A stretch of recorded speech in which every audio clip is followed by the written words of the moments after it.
I can do it. I can. So we're going to call our Committee of the Whole meeting to order. It is Thursday, August 4th, and we are here at 4:30 to have a Committee of the Whole meeting. For those of us that are here, welcome, and we're glad you're here. And we have lots on our agenda, but for our community that will watch this tomorrow, we just want to welcome you as well, and we're glad that we can at least upload our school board meetings. We have tended to live stream them for the last probably 12 to 15 years, but we are temporarily not able to do that because of the move out of the Hawks building and our new building not being ready yet. So here we are at a cozy United Healthcare facility that we love, and we're excited about the building on the hill. But to our community that will watch us, we welcome you as well. Our Committee of the Whole meeting is where we really spend a lot of time diving deeper and asking questions to the many successes and challenges that our district faces. Every month we come together and we have presentations and we have information, and it's the opportunity for the board also to ask questions.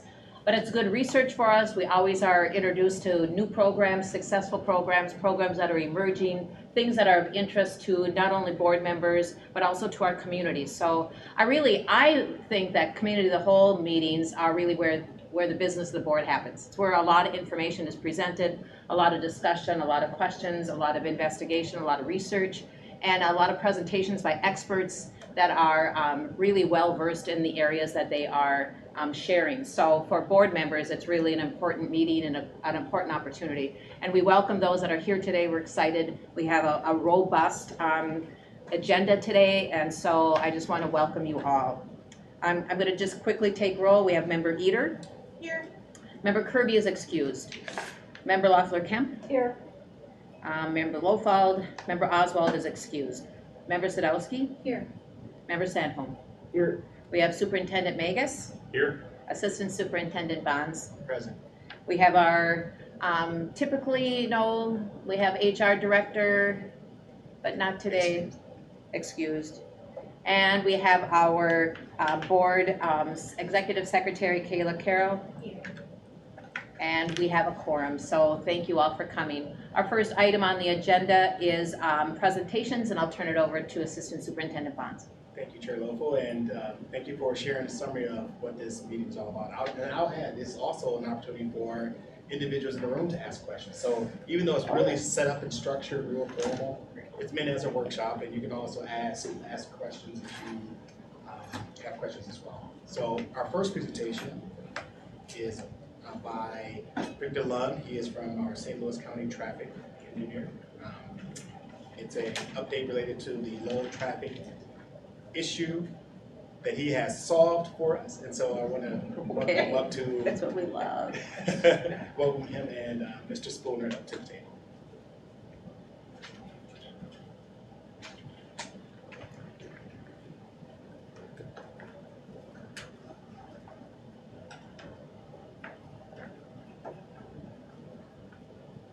Thank you, Mr. Bonds. I'd like to start off by saying I'm Dave Spooner, Manager of Facilities, and I've worked with Victor, who's the St. Louis County Traffic Engineer, for I'd say more than a decade related to the low traffic issues and parent complaints. I've worked with several superintendents and many community members, or Victor and I have, and community groups, and we've come up with some solutions. We've had a lot of dialogue, but we haven't had a long-term solution. Some of the positive impacts that we've done over the past decade would be the bus hubs. We have 5 hubs where parents can drop their students off and they can get a bus ride to Lowell Barnes. And when I talked to Steve Johnson, our manager of transportation, it appears that we have roughly 150 students that ride the bus hub buses each day, but there still are a lot of parents that like to drop their kids off and like to pick them up in their own personal vehicles. Some people ask why we can't use the Barnes Road, which we did a decade ago, and that worked well until conversion started to grow and we had more parents picking up and dropping off. And we have an easement on that road that allows us to use it. It's not our road, it's Aspen Woods or the developments, but when we're on that road and we stack up, we block two-way traffic. We can't block two-way traffic. and there was pending litigation, so we switched, the bus is going back and the car's going front now. And what that did is that further complicated the issue of people primarily leaving Bull Barns. It's a kind of a traffic nightmare that Victor will talk about in his presentation, but Victor does have several options which we need to consider. And over the years, two items that have kind of complicated this issue are, we've always had a pending boundary study, which we haven't done, but irregardless of the boundary study, there still will be parents that want to drop their kids off. So the traffic study and the impacts or improvements to traffic still need to be made. And then the long-term immersion, where long-term immersion is going to go, could impact this as well. But I'll turn it over to Victor, and he'll go through his presentation. Feel free to ask questions during or after, and we can go from there. All right, thanks, Dave. Again, my name is Vic Lund. I'm the traffic engineer for St. Louis County, and thank you, Mr. Bonds, for inviting me here. I appreciate it. This issue is not a recent issue. It's been happening for quite some time. I've been with St. Louis County, this is my 15th year, and I think the first time I dealt with this issue was back in 2011. So it's been a recurring thing, and kind of one of the thoughts at our office is that when you get a new crop of students, typically we see the concerns rise again, and then we have conversations about what the options are, and then 3 or 4 years later we have another conversation, and kind of a repeat pattern here. But I'm going to start on the second page here. So this is the Rice Lake Road traffic history. So the Duluth Superior Metropolitan Interstate Council, it's called the Duluth Superior MIC. It's our local planning agency, so they're the ones that actually put together transportation plans for the Duluth Superior area. And so they actually published a plan in 2006 on looking at the Rice Lake Road corridor, but they also considered Lowell Elementary. So prior to 1992, Lowell Elementary's access was exclusively by Barnes Road. There was no access on Rice Lake Road as there is today. In 1992, there was a campus expansion by the Duluth School District, and that's when they added the entrance onto Rice Lake Road at that time. At that time, I believe Rice Lake Road was a 2-lane section, which means, unlike today, it's a 3-lane section. But in 2004, 2005, apparently there was a request by the Duluth schools for a school zone speed limit, and I'd be happy to talk about school zone speed limits as pertains to statute. I got that here today. But at that time, it was determined that a school zone speed limit was not justified. Cut to the chase, we would have the same position today. A school zone speed limit is not justified in Rice Lake Road. And then in 2005, I understand we had a resurfacing project which allowed us to, new pavement, we can put new lines on the pavement. So we changed the cross section from a 2-lane to a 3-lane, and with that we were able to accommodate a southbound dedicated left turn lane accessing the entrance, and also a northbound dedicated right turn lane. So today, since 2005, traffic accessing the school has dedicated turn lanes for storage. So if there's an oncoming vehicle, they don't have to stay in the through lane. They have a protected lane to turn in from. The next slide is talk just briefly about some investigation items that I went through. And so the first item here is sight distance. So sight distance is important for drivers to know when, help them to see the appropriate gaps that are necessary to turn into the traffic. So if you're, for example, having a picture of a blind driveway on just the other side of the hill, that's very difficult for drivers to assess the gap in traffic on the street or the roadway to make that judgment of whether they should turn into the road or not. And so that's one thing that we want to be careful about, is that there's adequate sight distance. So sight distance from turning onto the road from a side street or a driveway, and sight distance for stopping sight distance for vehicles on the roadway itself, so that if there was something in Rice Lake Road, they would have adequate sight distance to stop before they would hit the object. So what we have out there today, so for northbound traffic, if you're coming, northbound, you're coming over that hill, kind of a combination vertical, horizontal curve, but you're coming up over that hill, and once you can first see the entrance, you're at 625 feet of available sight distance for when that driver first crests the hill, when they can see the driveway. And conversely, if you're sitting at Lowell Elementary's driveway at Rice Lake Road, the first time you can see a car is at 625 feet. So the intersection sight distance, so what we looked at is the most conservative case, which is a left turn from a stop. So that requires the most gap, it requires the most sight distance to make a left turn than it does to make a right turn. And so that's based upon speed of the major roadway that you're turning into.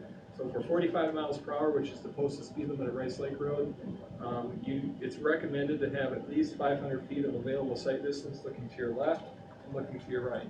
And so we would consider that sufficient because we have 625 feet. Out of curiosity, let's bump that up to 50 miles per hour. So if a vehicle is driving 50, would we still have adequate sight distance? The answer is yes. It's constricted. I would use the word constricted, but it's sufficient. The second thing is looking at stopping sight distance for vehicles on Rice Lake Road itself. Of course, we consider speed, but also in this case, because we have a pretty good downslope, I'm estimating a 6% downslope here. So that extends the distance that's necessary to stop, because not only do you perceive the object, not only do you have to bring the vehicle to a stop, but now you have gravity working against you. You have to have longer distances to bring a vehicle to a stop on a hill. So for 45 miles per hour, the recommended minimum stopping sight distance is 400, and for 50 miles an hour, it's 474 feet. So again, we would consider that sufficient sight distance for both vehicles turning out from Lowell Elementary and for vehicles on Rice Lake Road being able to make that stop. So that we view that as a good news item, so that from a sight distance perspective, we're really not that concerned. We believe that we have adequate sight distance for those drivers to make being able to make the correct choices. The next, yes, please. Yeah, I have one too. Yes. Can you go back, so the minimum recommendation for interstate sight distance, that's when they're coming from Lowell and going, like, can you just clarify? You're sitting on the driveway. Yep. At Rice Lake Road, waiting to turn out onto Rice Lake Road. Onto Rice Lake Road. Exactly. Okay, You need for 45 miles an hour, you need 500 feet of sight distance to your left and right. Okay, so we have that, and then the next one would be, If you're on Rice Lake Road coming over the hill, and somebody was to say standing in the intersection, you need at least 400, 500 feet of sight distance for that vehicle to come to a stop. all right, thank you. And my question kind of pertains to, like, what time of year, day of the week did you do the site study? Does that impact kind of the results? Thinking about drop-off and pickup time, site distance might be a little bit different if traffic is being blocked into the school versus on a Sunday at like 3. So you make an excellent point. There's two factors that are not included in this. So when we do this analysis, we always do it on optimal conditions. Design is always based upon optimal conditions, okay? So we never actually design for like poor pavement conditions or slippery roadway surfaces.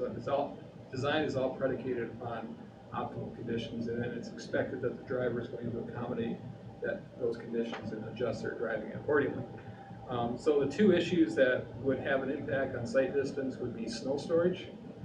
So you have a winter with a lot of snow, and you have that snow bank on the right-hand side of the roadway, so you're coming up over that hill. That bank might start occluding a little bit for being able to see that car coming over the hill. Likewise, at Lowell Elementary, if the entrance is not cleared out sufficiently, you're going to start having some snow pile out there. That's going to have some impact as well. But to be fair, I mean, that's the entire transportation system in northern Minnesota has those issues too. So go ahead. Yeah, what about the cars that are, I'm assuming that a lot of the parents are coming from downtown, from work to pick up their children. I've driven by once or twice where I've seen it seemed like 15 or 20 cars kind of on the right, kind of stall to get into Lowell. Wouldn't that So that would have an sight impact too, distance? yes. So if you're having a lot of vehicles, let's say, being temporarily stored in the right turn lane, Sure. right, because they can't access the parking lot, that's going to negatively impact available sight distance, because now that car, for example, on Lowell Elementary's driveway waiting to turn out, they have to creep further. Yeah. Next, and of course now they're getting closer and closer to the through lane, so we don't want to see that. So that's one of the issues we're going to talk about, is how do we clear that congestion? Great, thank you. Yeah, absolutely. Great questions, and please continue to ask questions. I view this as a conversation, not a presentation today, so. All right, so the next slide here is the crash history. So we met with the Intergovernmental Board, I think it was middle of June, approximately. Yep. And at that time, I had the similar information, but I actually updated the crash history. Then I have some additional new information to share today as well. But so the crash history here that was updated was, now this is for a 5-year period. We typically look at 5-year periods for crash analysis. So this is 2017 through 2021, 5 full calendar years. This is for the Rice Lake Road corridor from 13th Street, which is the first, these are all unsignalized intersections. So really it's from Central Entrance up to West Arrowhead Road, but those are signalized intersections because we can't compare apples to oranges here. We're just looking at unsignalized intersections. And the reason I did this analysis was just to get a sense of, you know, relative to the corridor, what are the safety concerns from a crash history standpoint at the intersections, and driveways were considered intersections in this analysis, okay? I did not do a crash rate computation because I don't have traffic volumes for the driveways, like for example Marshall or Lowell, or even some of the city streets on the side street there, so I just don't have that information, so I couldn't quite actually do that in an accurate way. But next best thing here is I did a crash density by year and a severity index, and so you can look at these intersections, looking at, let's say, specifically the crashes per year. Looking at 13th Street appears to be the most number of crashes in that 5-year period. In fact, that one actually even had a minor injury crash at that location. Real quick, severity is really defined by the officer at the time of the report. Fatality, there's no debate. It's, you know, fatal is fatal. But then serious injury would be a life-changing injury. So like, let's say brain damage, paralysis. It's a significant life-changing injury. Minor injury would be something like maybe a broken leg, sprained, broken wrist, or something like that. It's mendable. You'll likely make a full recovery, but there is some impact. Definitely possible injuries where the officer's unsure. Maybe the person doesn't call an ambulance, or they refuse to have an ambulance or something. The property damage only is just that, right? There's no observable injuries by the officer. Everybody's standing around. It's unfortunate. It's scary. It's a problem. But thankfully it's just damage to the vehicles, okay? So we're seeing that obviously most of those crashes are property damage only. Lowell Elementary, okay, so here we are. So we have 2 crashes in that 5-year period. One was a property damage only, one was a possible injury. And I looked at both of those crashes, and they both were involving a vehicle making a left turn out of Lowell Elementary's driveway to go south on Rice Lake. Both of those crashes involve that left turning maneuver. Okay, so keep that in mind. That's going to be a clue as we talk about our potential solutions going forward. Next slide is speed study. So we wanted to check after sight distance, after the crash history. Let's look at how our vehicles drive, or drivers driving on the corridor. And so we did the speed study in 2018. We did a northbound and a southbound study, north and south of the Lowell Elementary, you can see there. Next slide is the summary of the results. So it was we typically do a 24-hour period speed study, which gives us way more sample size than we need, but it's, you know, we use road tube to stretch across the road, and it's just easier that way. You can see the time of day that the day of the week and the month of the year that we did it, so it was during school, that was important to represent actual conditions. Again, the posted speed limit is 45 miles per hour. So these are the metrics that we use as traffic engineers to assess compliance of vehicles with the posted speed limit. So we look at average speed, 85th percentile speed. 85th percentile is think of it as the prevailing speed of traffic. If you were to take a sample size of 100 vehicles and order them from fastest at number 100 to slowest at number 1, the 85th percentile is vehicle number 85. Right? So we think of it as the prevailing speed of most vehicles, okay? 10 mile per hour pace is the 10 mile per hour bracket in the speed study sample that contains most vehicles. So think of it as like the mass, the moving mass of vehicles, okay? And then percent and pace is the number of vehicles that are in that 10 mile per hour bracket, okay? So the 2 numbers that we really focused on are the pace and the 85th percentile, 47 miles per hour for northbound, 48 for southbound. The pace 41 to 50, the posted speed limit smack dab in the middle of the pace. That is about as good a compliance as I've ever seen in my dozens and dozens and dozens and dozens of speed studies.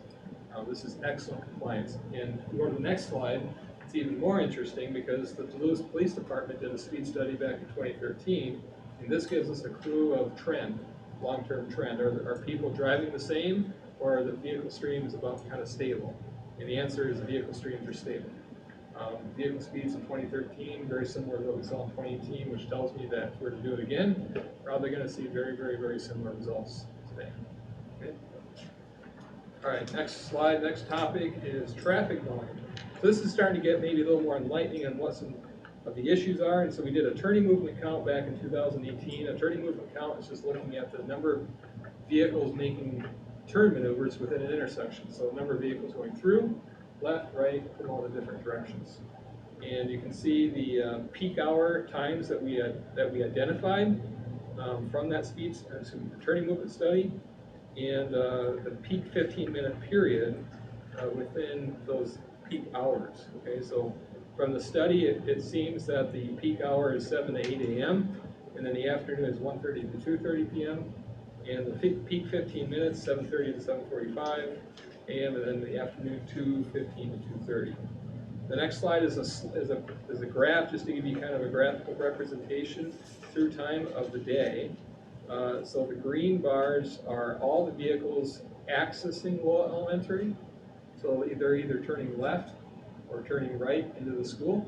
And the orange or the gold bars are those vehicles leaving Lowell Elementary, either turning left or right. So you can see there's kind of a little bit of a lag there, which makes sense because they have to get there first.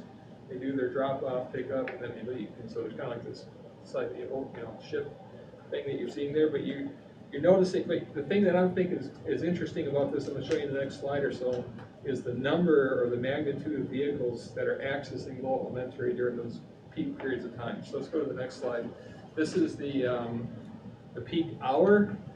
So here's the numbers by AM and PM. You can see the distribution of vehicles, and of course, in the AM period, there's 95 vehicles turning right, leaving the school, and 54 vehicles turning left, leaving the school, and then you can see that in the PM as well. There's a lot more vehicles in the morning than there are in the afternoon.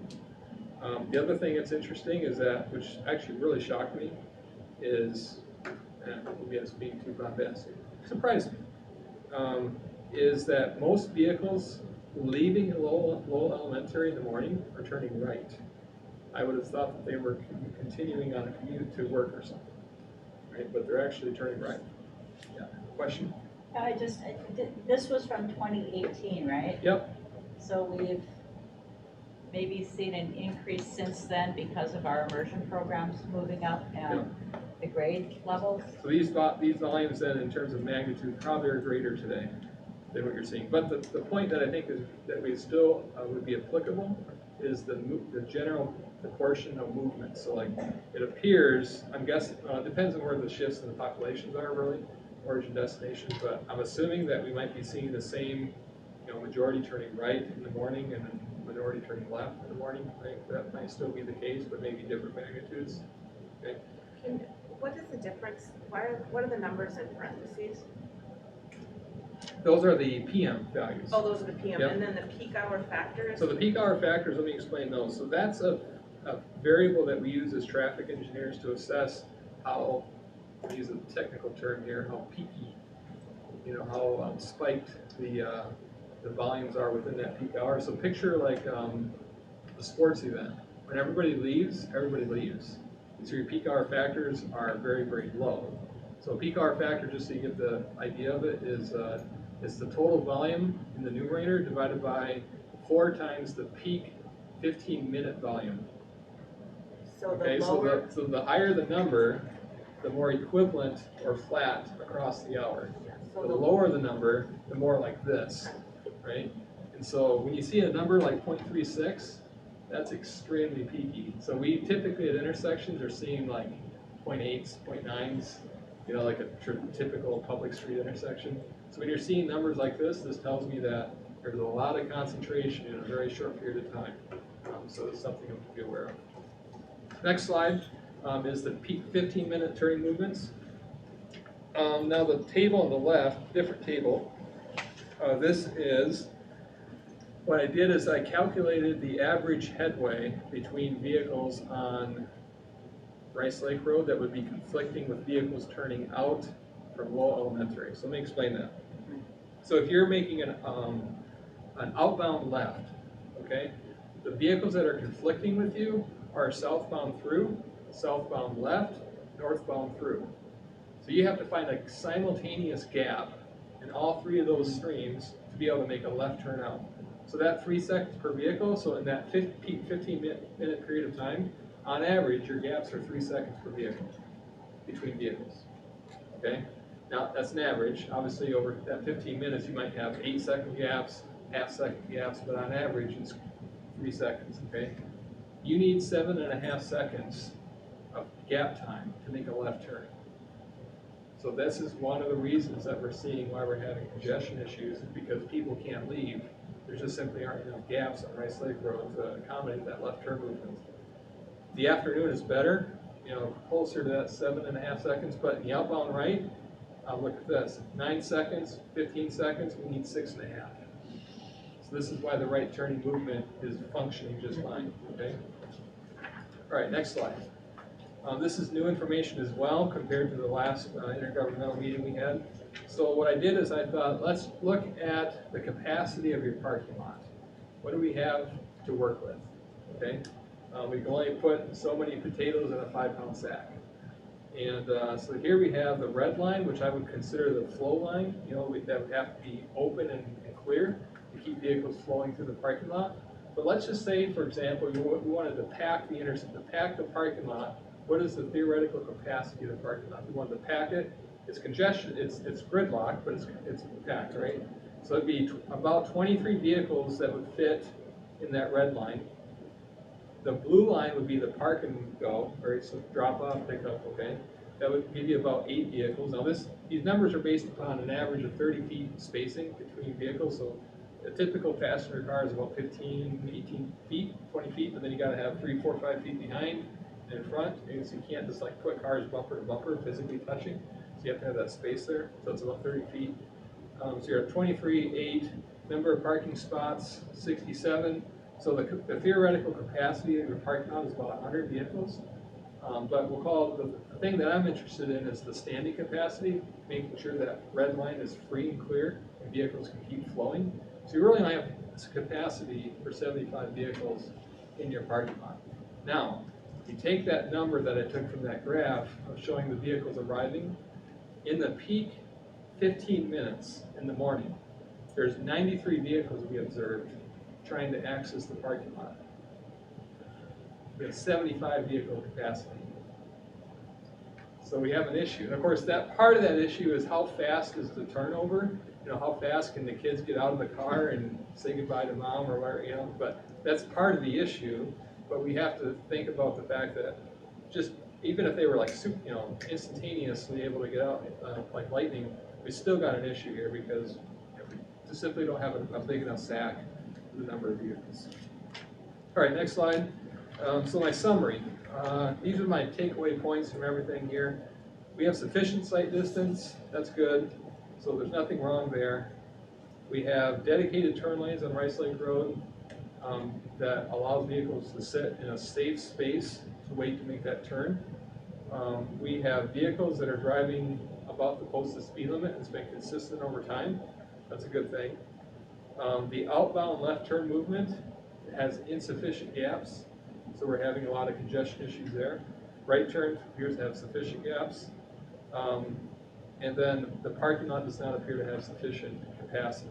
Now, the one thing I want to mention about the vehicles turning left and right, the second from the last bullet point, is if you look at the width of your driveway, likely what is happening, because it's on the narrower side for a commercial entrance, that means that you might be seeing cases where a vehicle is waiting to make a left turn.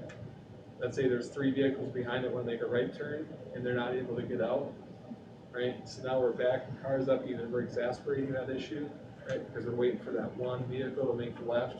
hope they can make a left in 15 minutes, kind of thing. So something to think about. All right, options, alternatives. I've been waiting on this. Perfect. All right. I resisted the temptation to look at this slide, because you've been teasing me all this time. Well, that's part of the art of the presentation. You got to tease the audience, keep their attention. Okay, so all right, before I go through the alternatives, two of the alternatives I'm going to talk about I think are the most practical, easiest to implement, most impactful in the short term. This one is not, but what I wanted to do here is do my best at trying to put together the universe of options so that at least we have the universe of options. Likely most of them are not have problems, or we just simply, for whatever reason, they have challenges, we can't necessarily implement them in their fullness or even partially, but just view this as kind of like the universe of alternatives. So, alternative one, the concept is a staggered drop-off or a pickup time. Now there's challenges with this, obviously, because you have additional staff time. What about start time for the student classes? Will the parents know what time slot they have? That sort of thing. But the concept here is that you might be able to say, well, assign students by grade to a specific time slot, and we're seeing that most of the issues in the AM, so maybe a staggered time might be appropriate just for the AM period only. But what this alternative would do is, remember, we're 93 vehicles in a 15-minute period, so if you can stretch that out, reduce, think of the curve like really high like this, we're going to stretch that out and bring that curve down, which means that we have less vehicles trying to access at any one time. Flatten the curve, if you will. I'm avoiding that phrase, but yes, you can flatten the curve, yes, exactly. Great point. Alternative two, and I was talking to Dave right before this, that you guys are already implementing this, which is fantastic. I'm calling it drop and ride busing. There's different names for it, but the concept of either by encouragement or maybe mandate, depending on the need of that, where students that are currently being transported by private transportation would then have to go to certain hubs, and they would ride a bus to and from those hubs. A logistical challenge, for example, would be, well, what if a child didn't come pick up their student, or if a parent didn't come pick up their child? That'd be strange, a child pick up their student. But what are you going to do? Is the bus driver going to take them where, right? Because, well, where's mom or dad or the guardian? So, the third alternative, this is one of the alternatives I think that we could do in the short term and would be impactful, is dedicated turn lanes. Go to the next slide, you'll see a picture of it. And what I did here is actually, if you look carefully, I used a very similar color, but I actually widened out the driveway width to accommodate a dedicated outbound right, outbound left, single inbound through. And so what this would do is it would allow those right turning vehicles to continue making a right turn. So they're not stuck behind a vehicle making a left turn. St. Louis County has a project planned for Rice Lake Road next year, a resurfacing project. We're adding, for example, sidewalk from the campus park apartments on the east side of Rice Lake Road up to West Arrowhead Road. So we have we call it the super sidewalk on the west side, but then we're adding a sidewalk link from campus park up to Arrowhead. But with this project, the county would be willing to pay for 100% this alternative and the next alternative to just be included in our project. And we've done this before with other traffic generators. This is not new.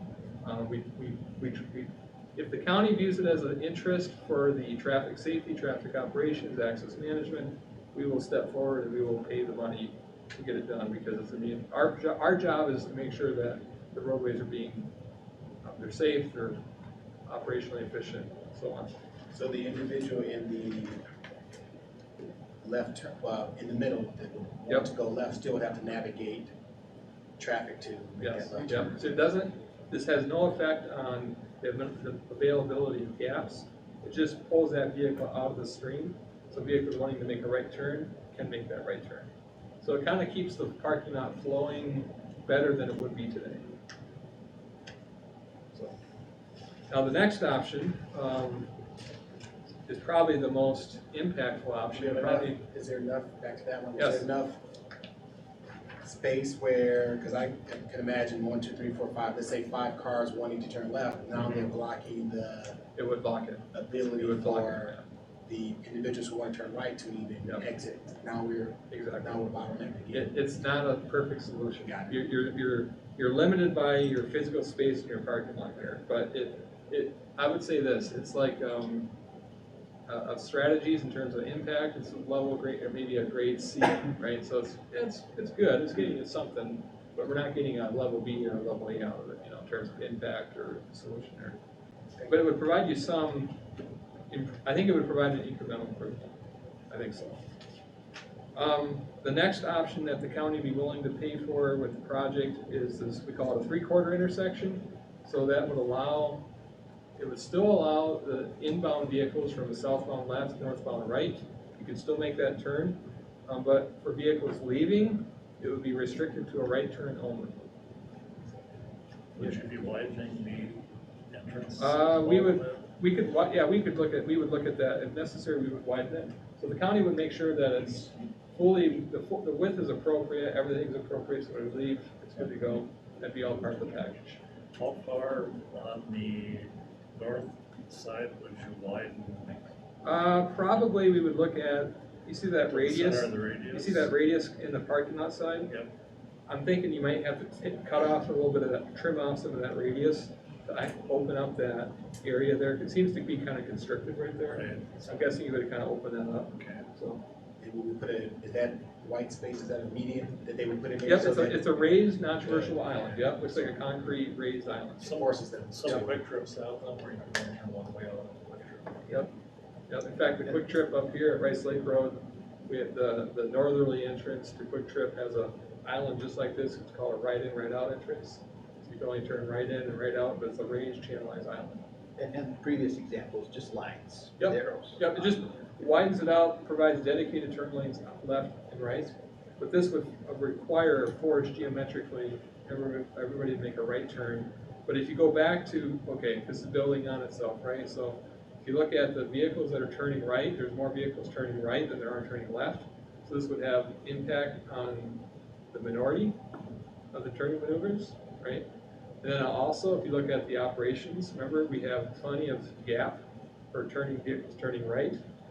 So now we've done a couple things. We've actually 3 things. Remember those crashes? Both of those crashes at the entrance involved vehicles making a left turn. Okay, so we're eliminating that left turn movement from a safety standpoint. We are improving operations by right turn only, and because we're improving operations, lastly, basically we're opening up the spigot. We're unrestricting the access or the throat, so the parking lot can keep flowing as it needs to keep flowing. So really the only, I'm sorry, Emma. Oh, that's all right. I was just gonna ask if there was also room to put in like a merge, like turn right and merge, kind of like a zipper merge thing to kind of. No, there wouldn't be, and the reason for that, if you look just off to the upper left of the picture here, you can see that right turn lane. Oh, got it. That right turn lane is being developed for Barnes Road. So we would have to keep that white crosshatched area because we have to develop that for that right turn lane. So they would have to wait for a gap and then turn out into the through lane. I was going to say, really, the only negative would be people that work downtown would have to put arrowhead either go left or right, down Kentwood or Arrowhead, Arlington. Yeah. Would you be considering a roundabout at Arlington and Rice Lake Road? No, it's got to remain a signal. Now, to be clear about this, I mean, I'm touting its positives here, but we would have to walk through this eyes wide open of this is a permanent thing, and forever, at least for the next 10, 15, 20 plus years, you're turning right only. And so, for example, the negative consequences might be, we might see an induction of vehicles or drivers wanting to make a U-turn in places they ought not to be making a U-turn, right? So there probably would have to be some messaging with this to say, okay, you're only turning right, but do not make a left, do not make a U-turn on Rice Lake Road. You have to go back up to Arrowhead and then either go left to Arlington and south, you're going back to downtown, or wherever you're going, right? But that would be the concern here with this, is that you possibly could have parents or whatever be like, I'm just gonna make a U-turn. We would wanna try to stop that. But go back to an earlier comment, didn't you say statistically wise, there are more cars turning right? Yes, there are. Right from the There get-go, are. so we're There are. still, and would we see potential more risk by increasing the amount of cars turning right? I mean, is the gap of 9 seconds gonna close because now we've No. got so many more No, cars going? no, Okay, No, because that gap is based upon vehicles that are conflicting on Rice Lake Road. okay. Yep. Would the county be willing to do this in phases, do the previous example, widen the drive so you could go left, and then if that didn't work, you'd have the room now to put the pork chop in the year after? So, okay, so what Dave is saying is that, maybe we take an incremental approach where we put in the turn lanes first, see how that works. And then maybe if that's still not working, we come back and do a pork chop. Yes, the county would still do that, if that was the direction the school wanted to go. My initial thought back in June, I think I was kind of encouraging maybe go with the turn lane option. But as I've thought about it for the last month and a half, 2 months, maybe my needle's settling more, not 100% on this option, but maybe more in the 3/4 option, just because if you look at the benefits from it, even if there were some U-turn maneuvers, I think the safety benefits of this would outweigh even those U-turn maneuvers if they were to happen. But again, the cost is you're adding more travel time to people leaving the school. That's a cost. Sorry, go ahead. Well, I was just gonna add to what Assistant Superintendent Boz brought up, and I think Director Spooner was bringing up too. I mean, alternative 3 with turn lanes, to alleviate some of that backup there, if you had X number of cars trying to turn left, blocking the right turn. But it certainly looks like you could carve out some more room there for those making the right turn to get around. For quite a ways, actually, to get around those making the left turn, if that was just redesigned, backing up into the parking lot. I have a follow-up question about the speed study that's Yes. kind of related to this. Yes. Like, I understand the speed study and how it looks good, but it never hurts to go slower, especially when we're driving past the school with our littlest learners. Would making people slow down or putting in lowering the speed limit kind of help with some of the congestion of turning left potentially? And or reduce the risk of a more severe accident happening just during the drop-off and pickup times? I've seen that at other schools and I've just been driving around. Yep. It seems like a simple, Yeah. probably not. So speed limits are a hot topic, especially in the last 5 years. If you're aware of, like, for example, what St. Paul's doing with citywide 20 mile per hour, 25 mile per hour city street speed limits, right? All right, so there's a lot to this. I'll just cut it to the chase. Theoretically, yes, there would be safety improvements if people drove like robots. The issue is that we have drivers, we have the human factor, right? And so when here's the situation. It has been proven over and over and over again that when you change merely the posted speed limit, it has no effect on the speed profile of that street. For example, MnDOT did a study 10, 12 years ago, one of the best studies, I think, to date nationally that proved this point. There was a bunch of, here's the story, there was a bunch of cities around the state that said, we want, the trunk highway is the main street, we want to reduce the speed limit, or we want to change the speed limit, and MnDOT said, okay, we'll do a deal. We'll change the speed limit to what you request, and we encourage you to throw as much enforcement at us as possible, okay?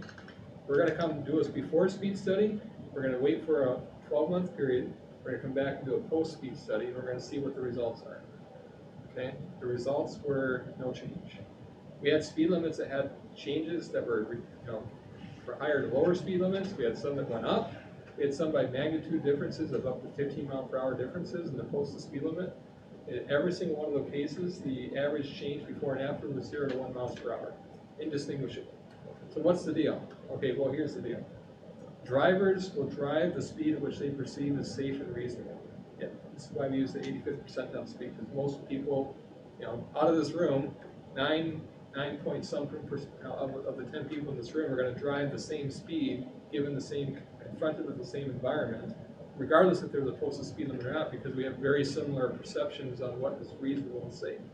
And so when a vehicle looks at Rice Lake Road, they see this, wide lanes, they see wide face shoulders, they don't see a lot of access necessarily. They view this as a thoroughfare, which means that for you to, if we were to put up let's say a 35-mile-per-hour speed limit sign, you are climbing up a hill with 1,000 pounds of baggage on your back. It is very difficult to even change 1 mile per hour the overall speed of that, right? So there's 2 ways that we know have been proven to change speed profiles. Only 2 ways. My toolbox is pretty empty, so I have 2 tools in it.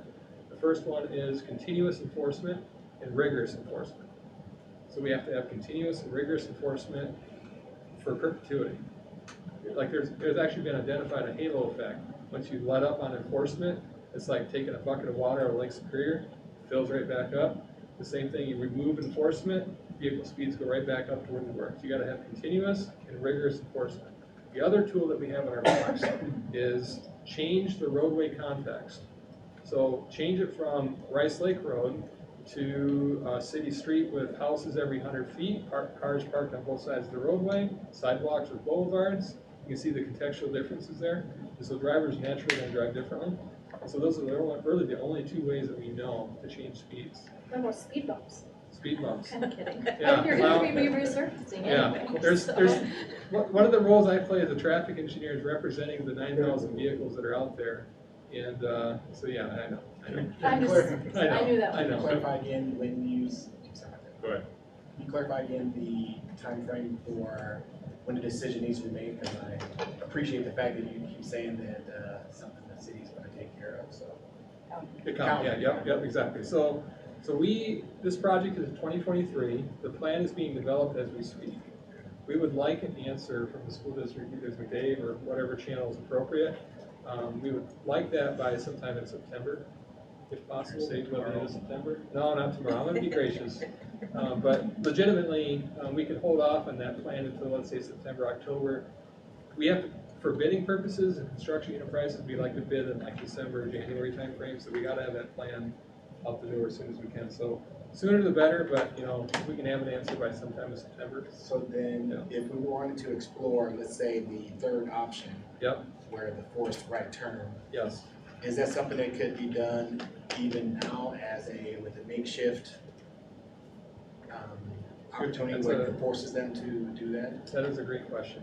I never even thought about that. Okay, so Regular there. signage. That Yep, is like so- for this coming school year. Yep, exactly. We can do that. So there are, for example, safe route to school projects. They're called. My mind is dying here. Showcase projects or demonstration projects.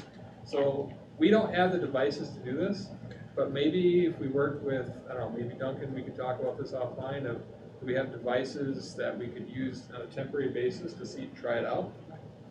I'd be willing to help like that, yeah. So we can try it. So just thinking about this from a, what is the governance question piece of this, I think really we want to see, Dave, what are your recommendations based on what we've heard, but we want the board to be well informed, knowing that you'll have many questions, right? Do you have a direction that you're thinking right now, Mr. Spooner, or do you think that we would want to examine the possibilities and then come back to the board with either through one of my weekly updates or through another meeting with more recommendation?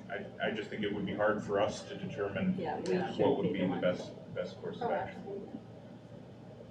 Except for speed bumps. I do have an idea of what I feel would be good, but I think we probably should have conversation with the site and the district leadership. But from my perspective, having the county funded is a huge benefit. And I do like the widening of our driveway and having the opportunity to try the same direction. Or having the parents have the same options for left out, right out, left in, right in. And if that doesn't work, then install a pork chop and make it a right out only. But just my thoughts, because if we go to the pork chop option, like Vic said, we're there for the next decade.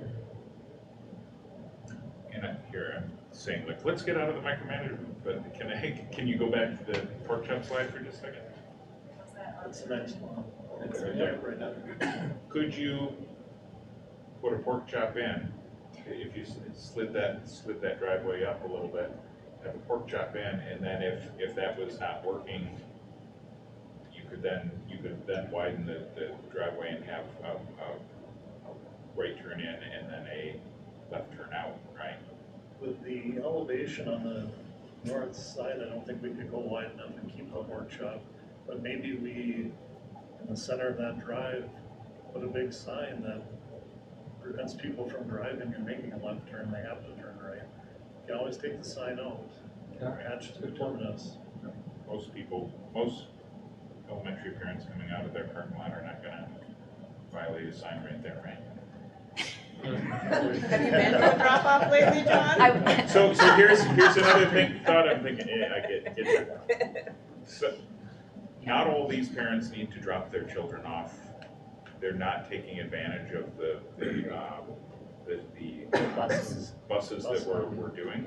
If the people who need to turn left out of Lowell, if it's not as convenient and they begin to choose busing too, that might not be the worst thing either. So, I think if the board is good, we can. But are we not gonna talk about the outbound traffic Okay. lane But and just or the one larger more parking minute. lot? I'll do just that right because now of if I cost can. considerations? Yep. So just lastly, to finish up here, thank you for your patience here. But I think it's good that we're spending this time. This is, it's been a decade of us trying to work on This is extremely Great. informative. Perfect, Great. fantastic. All right, so this next option here, we'll go to one slide up. All right, so this, actually, you got the other one right there. Sorry about that. Right there, perfect. So this is what we're calling is the on-site street out, or what am I calling it?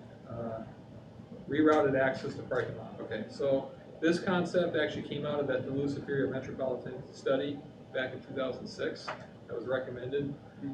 And so the concept here is that you'd have inbound traffic on the existing entrance, and then they would have a connection down to Barnes. That would be a one-way entrance, one-way drive, and so the outbound is on Barnes Road. Okay, so this would be a school cost. Obviously, there's train issues. This is a lot of cost, but I'll leave it there. The yellow, that's not a pre-existing road right there? No. That would be Yellow is- build a new road? It's conceptual. Very steep Yeah. elevation. Oh, it is? Yeah. It would be a spendy road. Okay. Very okay. expensive, yeah. Then the last option here is, well, if our 5-pound sack isn't big enough, maybe we make it a 10-pound sack. And this is just simply expanding the parking lot capacity so you're not having as much congestion. Remember, the congestion you're seeing on Rice Lake Road today is because there isn't enough space for vehicles to get into the parking lot. And so truly, what I've been saying is that the turn lanes today are acting as temporary parking spots. And so we want to make sure that we're not backing vehicles out on the Rice Lake Road. We want to keep the parking lot flowing or increase the capacity of the parking lot. And that's how we're going to get those vehicles off from Rice Lake Road. Anyway, that's the end of my presentation. Thank you very much. Thank you. Thank you. Thank you. Really, That was really really good. Very Yeah. informative. So, I'll continue to work with Dave Yeah, on you will. next steps. Thank you. Thank you, Dave. Thank you, Dave. If you put in the pork chop, I'll be hungry every time. Yes. Our next presentation is going to be a presentation on the YMCA opportunity, so I'm going to Thank you. jump to that item, which No, we is can't do that. 3B1, YMCA opportunity, and I'll call it up for that discussion. So one of the things that, before he speaks, one of the things that we have been working on in the district, as you recall, we received some additional federal dollars called ESSER. Those ESSER funds were meant for expanded learning opportunities for students. Some of the things that we have used those dollars for and plan to use those dollars for is to provide summer school opportunities for students, provide opportunities for students before and after school, potential opportunities, and during the school day opportunities. We have allocated resources for some during school opportunities. that I presented in the spring. Now I'm bringing to you some of the planning so far for uses of the extended learning dollars for after-school programming. And I have partnered with the Y to do that, and partnering with other organizations, and we'll bring those presentations in the future as well. So today I have Jeremy here who's going to talk about the partnership that we are entering into and expanding on. So Dr. Jeremy. Thank you.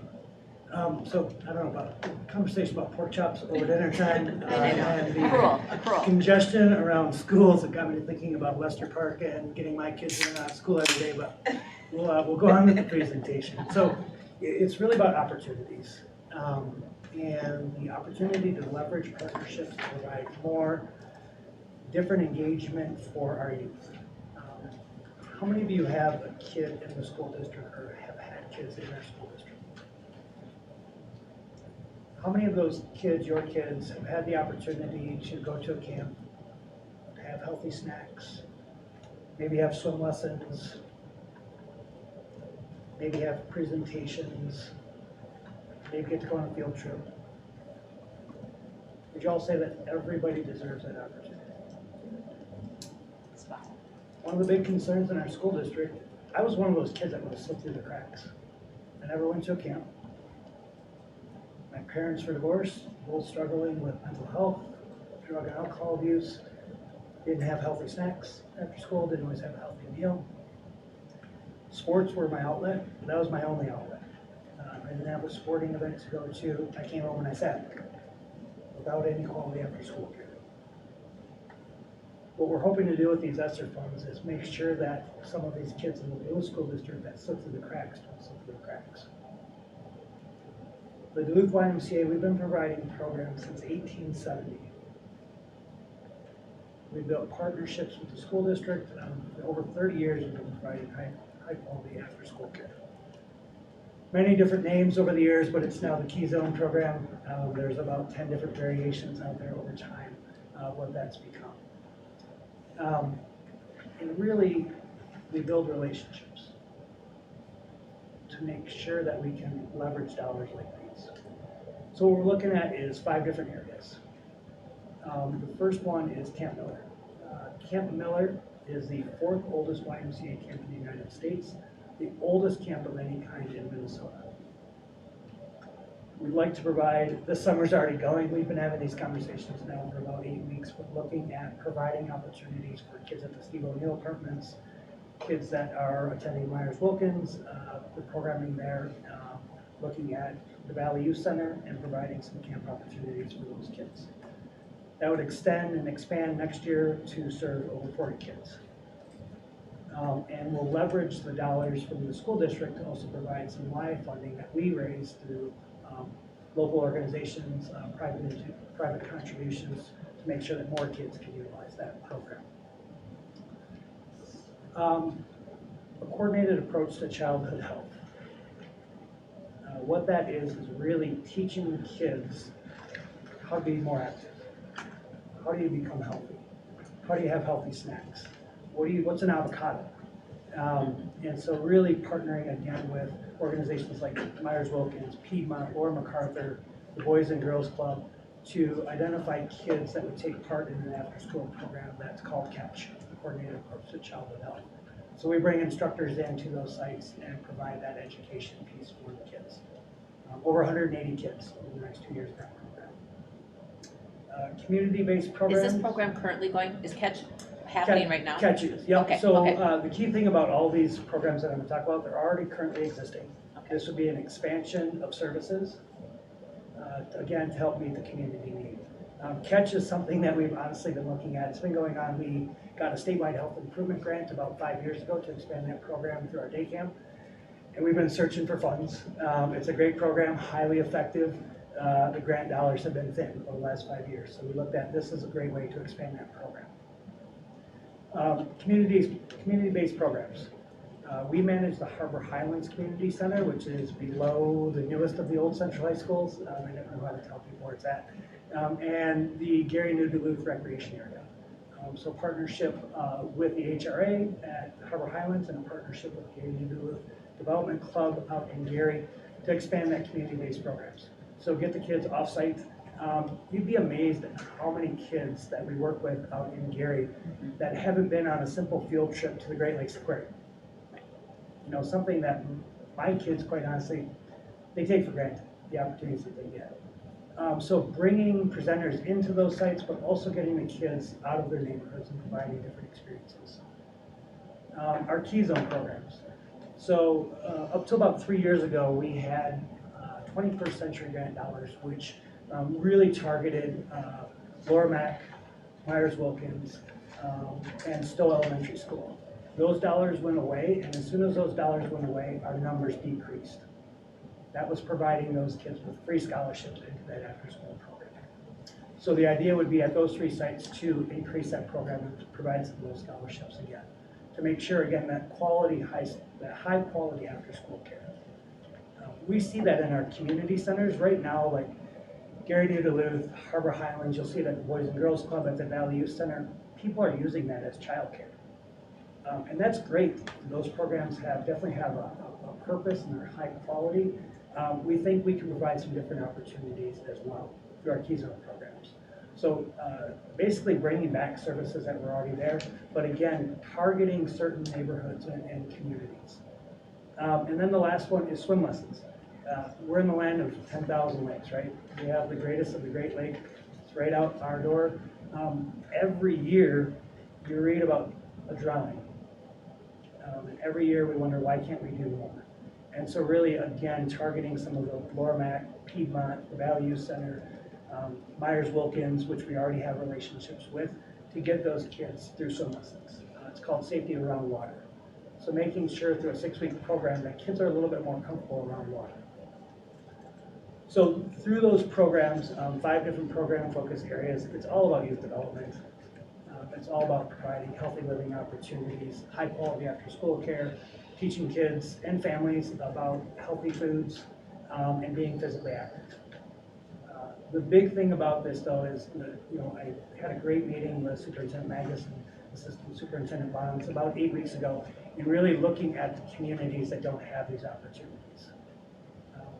Quite honestly, if I go to my neighborhood, most of the kids that my kids hang out with and spend time with, they get these opportunities. So we really looked at leveraging the partnerships that the Y has already built in our community to make sure that we're having an impact on our highest need communities, serving those BIPOC communities that may not have these opportunities.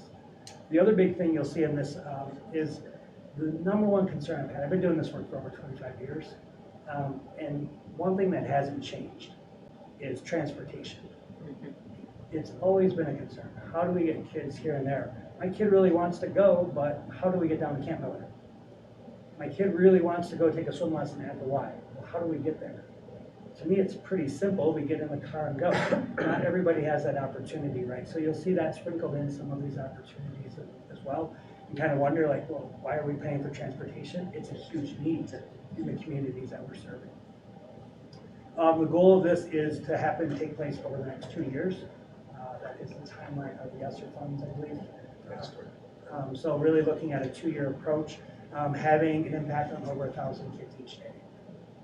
Then if you ask, why the YMCA? This is the work that we do every day. We're already a strong partner with the school district. We provide the Key Zone program in every elementary school in the school district, serving over 1,000 kids every day. We have camps located, day camps all throughout town, in addition to our Camp Miller. This is the work that we do. It's one of our focus areas, is that youth development and healthy living. Thank you. Any questions? I have a comment, if I could. I just want to say thank you for the work of the Y and for always being a great partner with us. And when we look at our ESSER funding, approximately 20% is designated for extended time experiences. And this fits very, very well with the intentionality of those funds, especially related to trying to close opportunity gaps amongst historically underserved populations. And I want to say thank you also to Assistant Superintendent Bonds, who very explicitly made clear that we want to make sure that we're focusing on targeting students who are quite often underserved by the community. And so I think that an expansion of services fits with the federal guidelines, fits with the great partnership we have already, and fits with our intentions to focus on equity for all students. Yeah, sure. Thank you, Jeremy, this is great, and I support all of these initiatives. When you started Key Zone, my oldest daughter at Lester Park was one of the first Key Zone kids, and I was on the parent advisory committee at the time, so it's beautiful that it's been going on that long.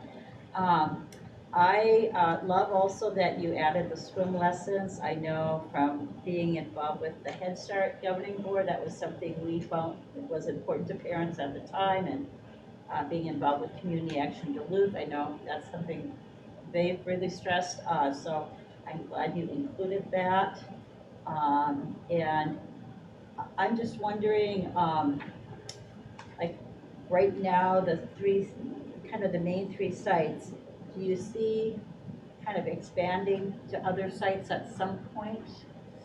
I mean, these are really good sites, or not three, it's Myers, well, there's more than three, okay. I just, when you were talking about the locations, kind of, how did you? Those locations were selected because of 21st Century Dollars went away at those three sites about 3 years ago, and those dollars going away had the largest impact on the communities that we're trying to serve through these dollars. Thinking of like Stowe wasn't on here, and I just was wondering. It's Gary Duluth. Yes, Stowe is Oh, okay, on. you included that. Okay, okay, I was thinking school, so, okay. And Stowe is listed on here as well. Okay, I'm sorry if I missed that. Okay. So I'll just piggyback, or I could say dive into the swim lesson deal, because there was just an article, there was just an article too on how, I think it was called something about diving into the blue, kind of a play on the word blue as far as the color of the water, but it's about mental health. It's seen as one of the strongest connections to increasing students and youth's mental health. And again, even looking more towards our BIPOC community as well, that often finds swim lessons not available. So, you know, just some really great partnerships. What I really want to say is thank you so much for working this partnership and connecting. We always, you know, we have had a strong connection with the YMCA, but you know, as a board member, I have been somewhat overwhelmed, and I'm in the governance role, so I'm not supposed to solve the problems that we have here. But as a former teacher, I always want to solve the problems. But I always worried that we were not going to be able to make it the kind of impact the ESSER dollars are asking and giving. They're giving us money unless we form strong partnerships with successful agencies that we already work with. So this is just such an incredible gift that we have, you know, this opportunity, and then it can't go away in 2 years. So I don't know, we'll just have to keep going. But figure something else out. But you know, I'm kind of in a little bit with Member Loeffler Camp in a way. I'm looking and I see my former student sitting over there and the principal of Denfeld. That I'm wondering where Morgan Park is here. You know, we're not. I thought the same thing. You know, we're not. You know, and I've only felt that way because I grew up in Morgan Park, and Morgan Park feels a little snubbed right now because a lot of stuff is going out to Gary, New Duluth, which is just down the road from us. But or I'm thinking of Norton Park, or you know, just those little bit of gaps that, and I know it's because right now the Y is centered out of Gary, New Duluth, and maybe I think it was because years ago, maybe like 8 years ago, Morgan Park's numbers were low. The Y used to be at the Morgan Park. We did. We provided some programming there, and we were honestly struggling with numbers, with resources, and we're presented a good opportunity in Gary. I know they're just revitalizing that, and Morgan Park we're almost there. I went to National Night Out there, and we're, you know, there's some energy out there too that I hope we can somewhat. But then the other issue that I'll challenge you with, is that. We're going to have these great opportunities, but unless we have to be so aggressively connected to getting these kids. You almost have to go to their home and knock on the door and pull them out.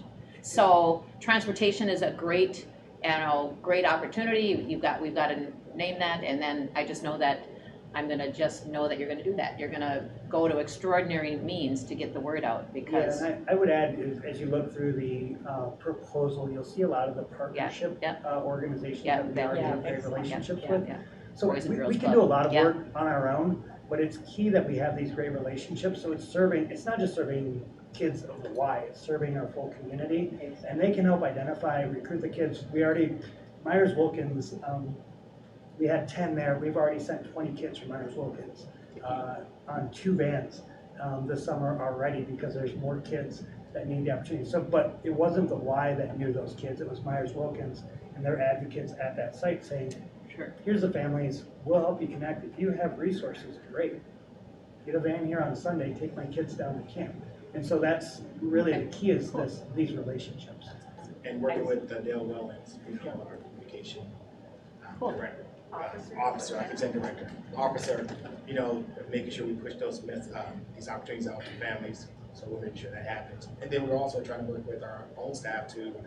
We have integration specialists, we have our principals are also sending out messages to families. So we're trying to do everything we can to make sure that these opportunities are put out there. And Jeremy assured me that that's what they do well too. Yeah. Is have all those great relationships and connections, and that's why we're really hopeful that students in these areas take advantage.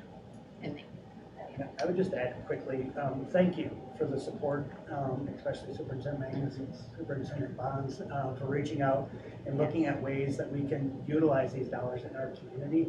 This is a relationship across the Y industry that we're doing really well in the Y across the United States right now, and they're looking at relationships like these that we've established. It's not just today though, this is a long-term relationship. And other YMCAs are reaching out to us like, how did you establish such a good relationship with your school district? How come it seems like you guys are working hand in hand so much? I just want to tell all of you and say thank you to all of you for providing the support, but it didn't just happen today. Like, this is a long history of working together, so thank you so much for continuing that. Thank you. And before, thank you.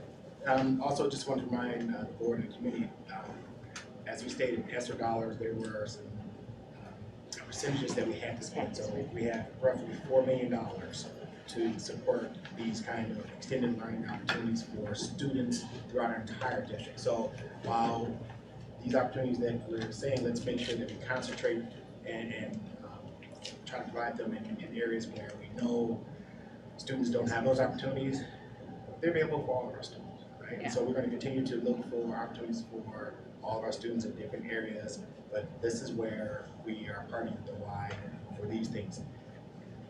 If you are aware of organizations who have staff, who have programming and availability, please have them reach out to me, because we still have remaining dollars that are untapped, and I'm actively looking for organizations who have programming, and we will consider some proposals if they have available. Our kids need opportunities.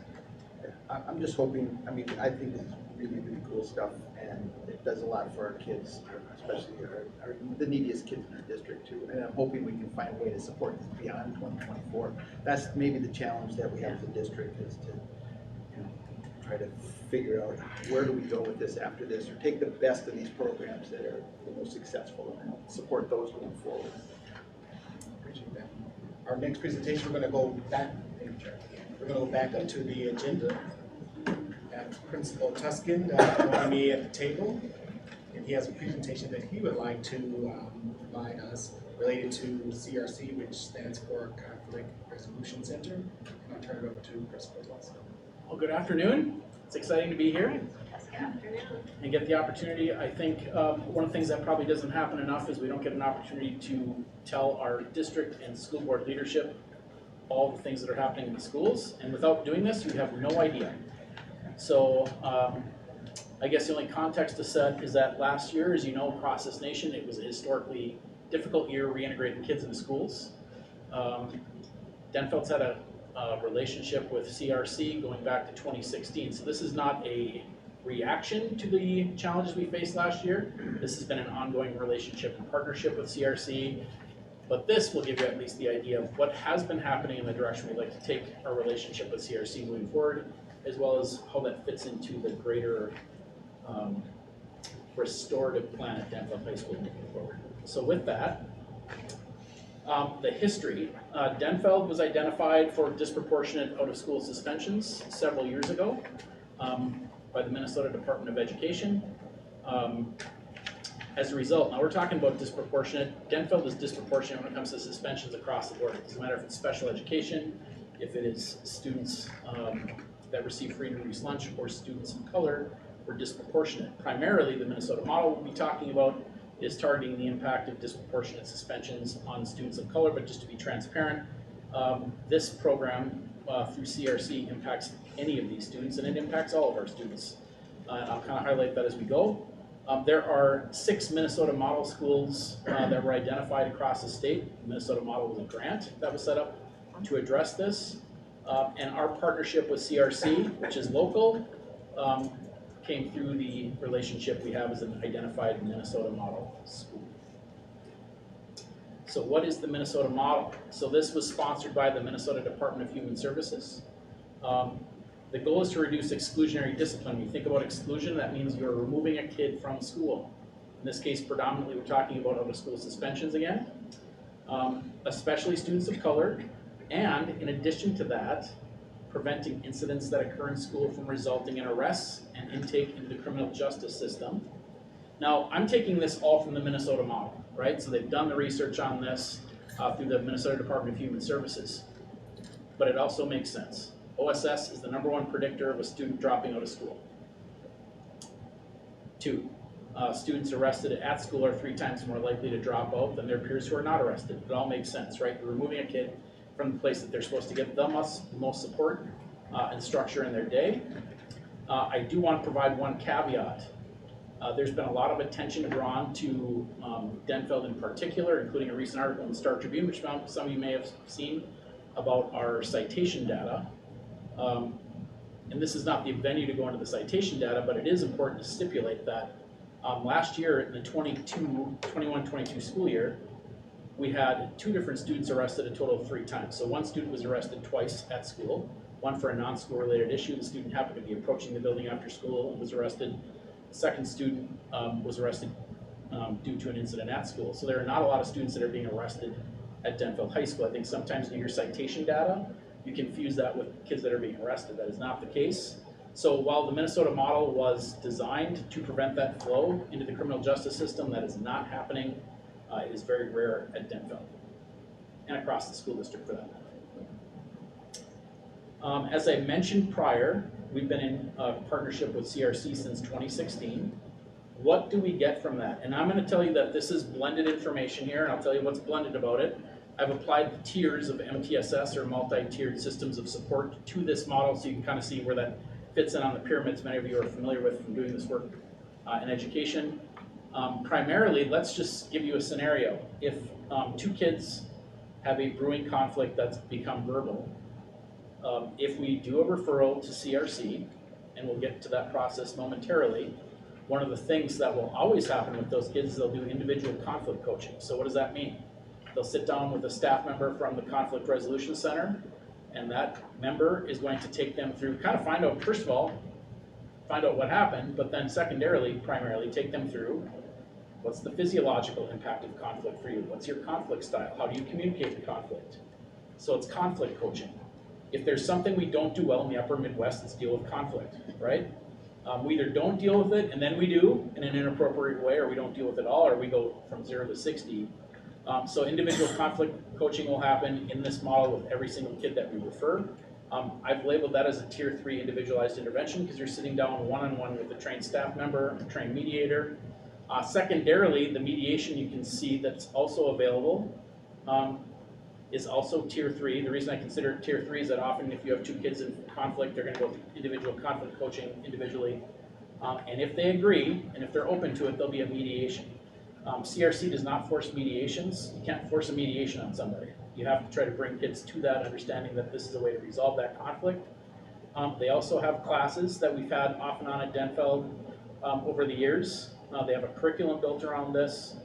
Words Can Work. That is providing a group setting that models SEL, or social emotional learning skills, and positive conflict resolution behaviors. We've held those during WIN, we've held them after school, and that would be, because it's a small group intervention, would be considered tier 2, okay? So those are the 3 primary tools that they use within the school setting. Remember, every kid will go through a conflict coaching session. The kids that are agreeable will go through a mediation, and those classes are available. The idea behind the classes, if the class is continually operating, as things are happening, kids can be inserted into that class, and then they can graduate and exit the class. So it should be ongoing. Currently, how this works is that we have a Google form that we do digital referrals on with CRC. So that's our primary means of communication with them. If a confrontation happens at school, primarily the administrators, those are the principals or the deans, will do a referral to CRC using that form, which provides who was involved. And that's also how we do some data tracking on this to look at who's accessing it as far as demographics, grade, etc. And then finally, the tier 1 piece of this, which we haven't talked about yet, is using PBIS and SEL at Denfeld to go over the school-wide expectations. I actually was in a PBIS meeting all day at Denfeld about this, and then using our student recognition system to catch kids being good. And I will say that Denfeld, from a Duluth area perspective, is ahead of the curve on SEL. We've been doing SEL associated with the BAR program a long time. We started integrating SEL into grades 10 through 12 a couple years ago during the pandemic, and we'll be doing so this year as well. So that's what it looks like from a tiered perspective as far as us blending what we do for every kid, and then how we integrate CRC into that with individualized work. The 2 people we've been working with Erica Backstrom since 2018. She's actually a trained attorney, so she's got a legal background, and you have to remember, what you don't know about CRC is that they do all kinds of mediations. They do mediations when it comes down to rental mediation, so conflicts between landlords and renters. They do that kind of conflict work as well. So it's not just in school work, but we've had a great relationship with Erica back to 2018. This year, Jeswa Harris came on board as another staff member, so they've expanded some capacity at CRC, and that was a great addition. If many of you know Jeswa, he has a great relationship and is known by many people throughout this community, and we couldn't be more happy to have both of them working with us at Denfeld High School. He was, earlier this year, he was in Check and Connect as one of our mentors. So really there's 3 things that we do to use CRC, and this is an important piece of information. 1, primarily we use CRC for resolution. Something's happened, it's verbal and or physical. We refer the kids to CRC. CRC comes in, does individual conflict coaching, potentially a mediation, to try to prevent that conflict from reoccurring or happening again, or turning into something else. Secondarily, there is some prevention work here. You get information that comes through that says there's something brewing, so we try to get kids connected to the process sooner so that we can prevent the confrontation from happening in the first place. And the last piece is process. So we meet weekly with CRC through the Minnesota model to look at any recent suspensions. We can't look at them all, but we try to identify ones that maybe have some different circumstances involved. We look at all the recent suspensions and the process involved at arriving at the consequence. So we have a district policy handbook that we follow, but we also then use your intuition because we know it's a guideline, it's not concrete. So there's a lot of the process that we review with CRC bi-weekly to go through how we've arrived at a consequence, look at the circumstance, the investigation, the district policy that goes into it, and then look at what could we do differently. Like how could we have prevented this from happening in the first place? Remember, CRC and the Minnesota model at their core are trying to prevent kids from getting suspended out of school. If you're not looking at your process that leads to a suspension, you're missing a whole big chunk of how kids end up leaving schools under those circumstances for consequences. So you might be looking at this going, saying, well, if you've had a relationship with CRC since 2016, why does your data go back 3 years? Primarily because before that, we were not keeping digital records. So the digital record keeping started, which then makes it easier to pull that stuff back out. But for comparison purposes, before the pandemic, until March, we'd had 57 referrals in 2019-20. Last year, we saw 97 referrals and a full school year back in person. Can you tell us exactly what a referral is? Yeah, so referral is 2 kids get in a fight. we submit a referral for each one of those kids. So these are individual kids, that's what those numbers represent, is individual students that were either in a verbal or physical confrontation at school, or trying to prevent a confrontation.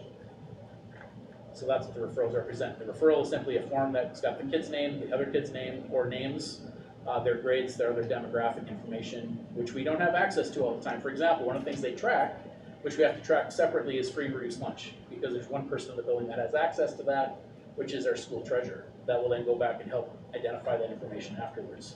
But part of it is looking at all our demographics, race, grade, etc. So that's what we're collecting on the referral. So the desired, yes, So question. is CRC really looking, well, you said verbal conflict as well, verbal as well as even physical. Even if it hasn't come to fruition in school yet, but we know it's brewing, we can try to get those kids Okay. referred as well, to try to prevent it. So the desired outcomes to move this forward, the number one thing, and it's number one on the list, is trying to get more of this to become preventative. Right now, most of it's restorative. Like, we're trying to put things back together after it's come apart. The goal is to try to make it more preventative, because oftentimes what's happened is the kid's already been suspended. Now they're coming back in and we're trying to figure out how to stop it from happening again. Because I think one of the trends I've seen in my career is that when kids used to fight, there was a winner and a loser, and that was it. Now, when kids fight, there's often, I'm going to say face, so now it's going to lead to phase 2 or phase 3, and some of this is starting in the community coming in, some of it's starting in the school and going out in the community, but it is not like it used to be where kids simply fought and then it was move on. So part of this is restorative, and it does prevent that from reoccurring, but really it's about getting further upstream to prevent it from happening in the first place, because that's where you're going to see your impact on your suspension numbers. Number 2, use our mediation resources to capacity. I don't think we've ever used CRC to capacity. The reason we're not using it to capacity is, primarily, there's really 2 things I can identify off the top of my head. 1, we're not getting the preventative information fast enough so we can make the referrals and prevent it from happening. And 2, one of the things that we uncovered in our process this year is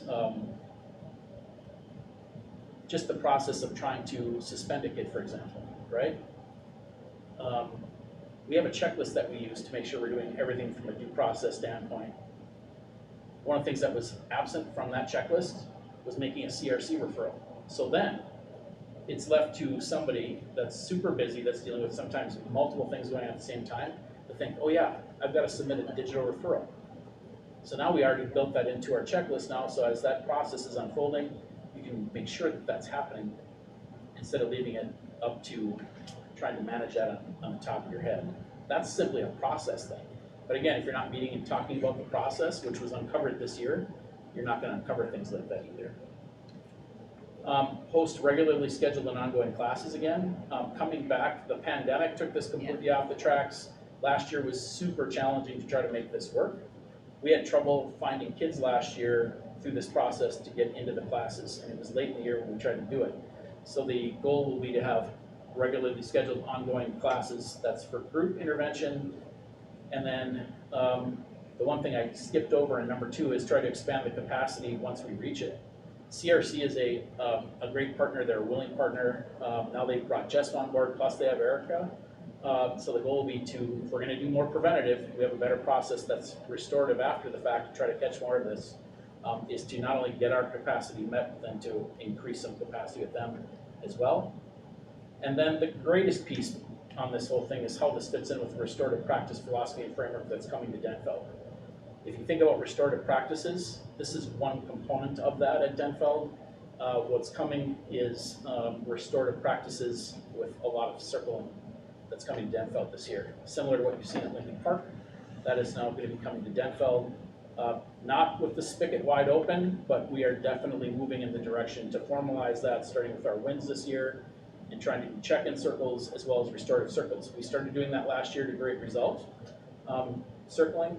So just so you know that this is one component of a bigger and broader restorative piece that's coming to Denfeld. And the one thing we learned from that last year is the greatest accountability you can give a kid is having them sit in a room and confront what happened.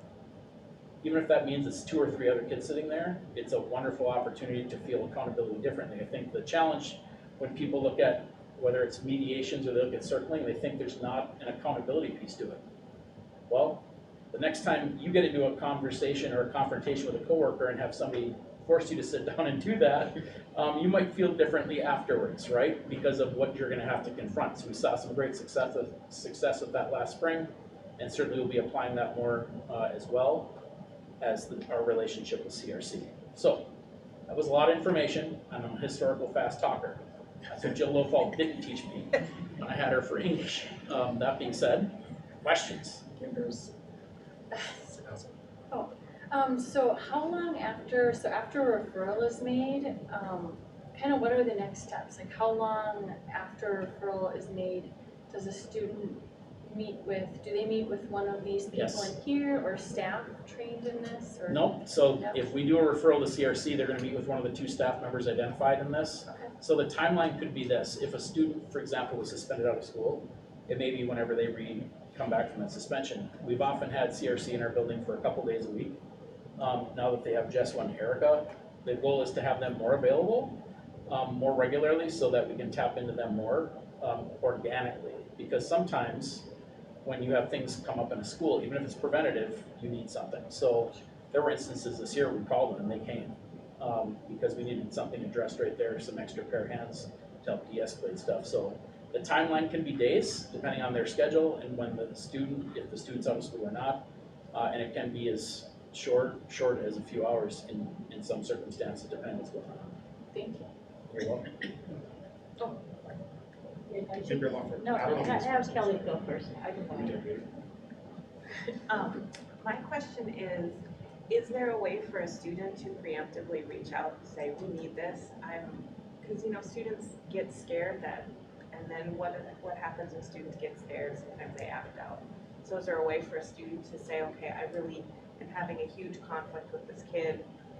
Is there a way for them to tell somebody or so that they can utilize those services? It's a great question. And I would tell you that I think some of the recommendations we've gotten from community groups like the NAACP is, you gotta open the spigot. Primarily the reason that spigot hasn't been completely open yet is that we don't wanna overwhelm the capacity that we have. Yeah. Because it's hard for people to know when to go this route and when not to. All that said, the goal will be to try to create information for students and staff who think they need this. And I mean staff who have identified kids, right? Even though we have a lot of conflict between staff and kids sometimes too, so that they can go through an administrator who can make that referral with them to try to do that. So I think what we're trying to do is find something that we can support those kids in those situations, because that is more preventative. The kids are gonna know. Yeah. So yeah, we certainly want to tap into that and allow staff to tap into that more as well. And it gives them agency.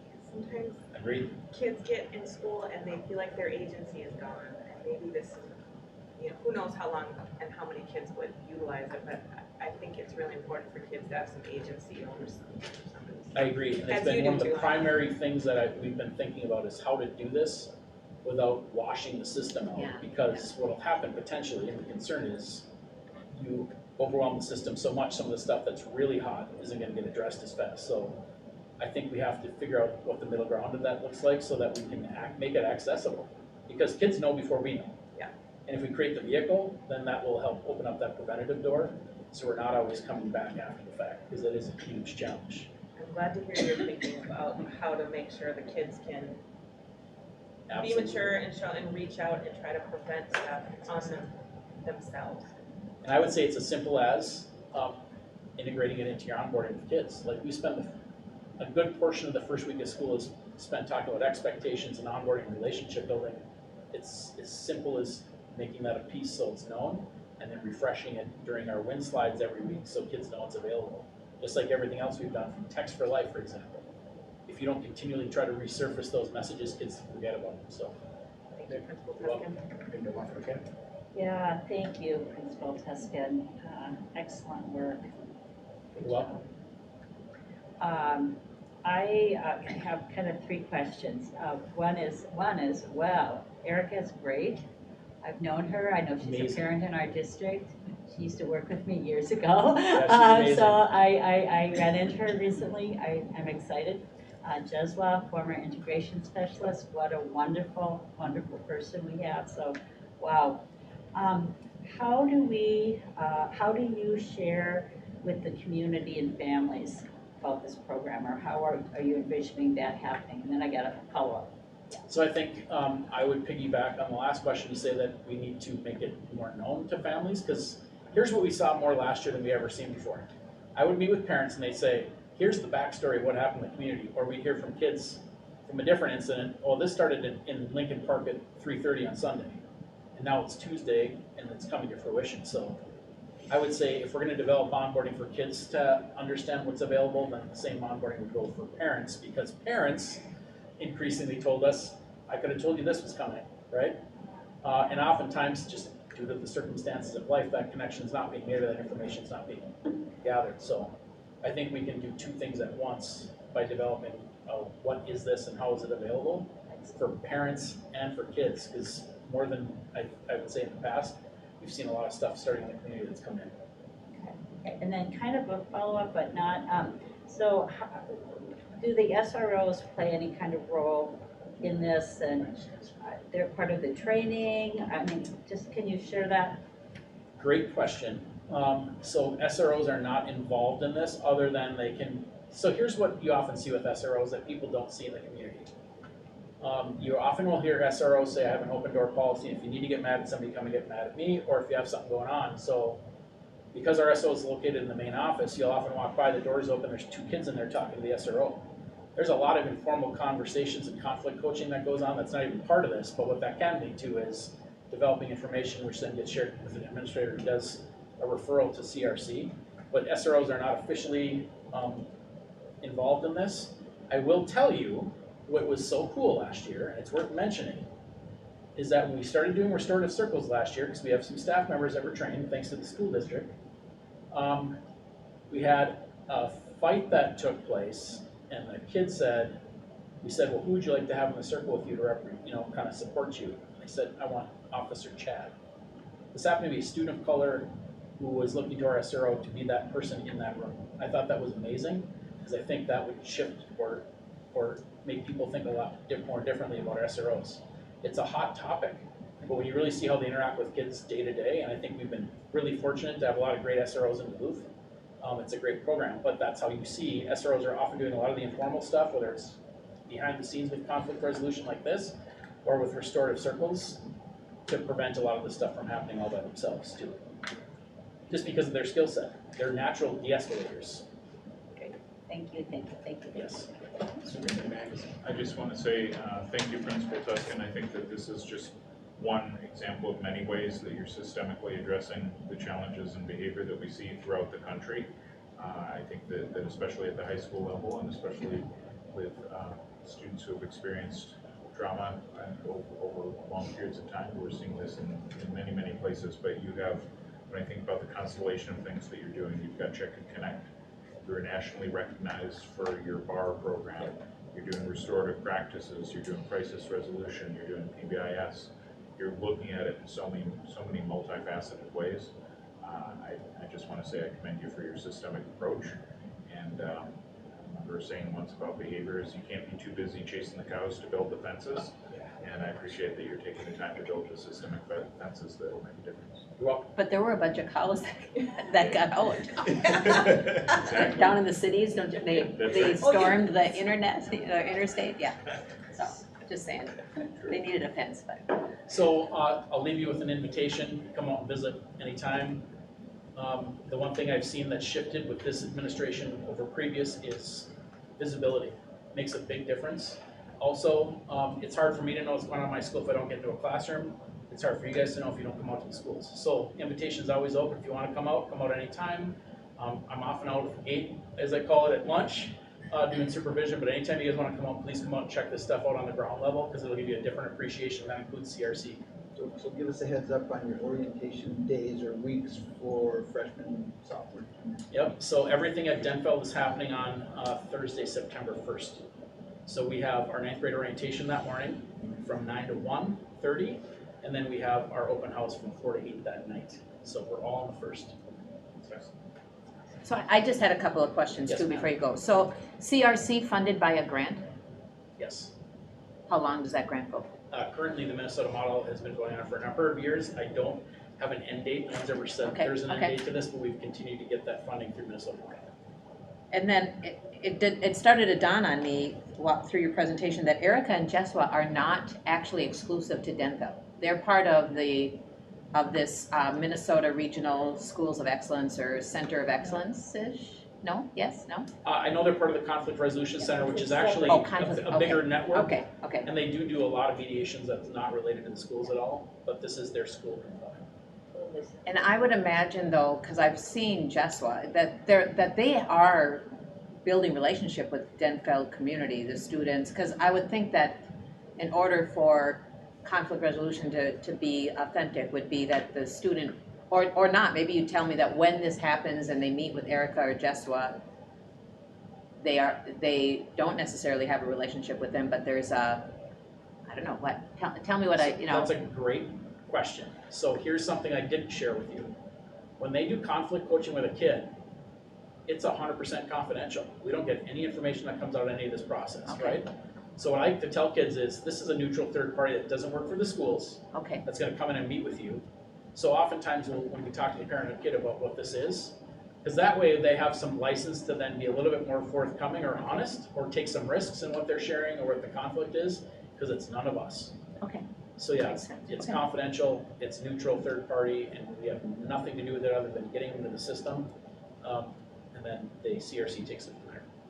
And then just my last comment is about kind of piggybacking off of what Member Loeffler Kemp asked too. I understand that whole don't overwhelm the system.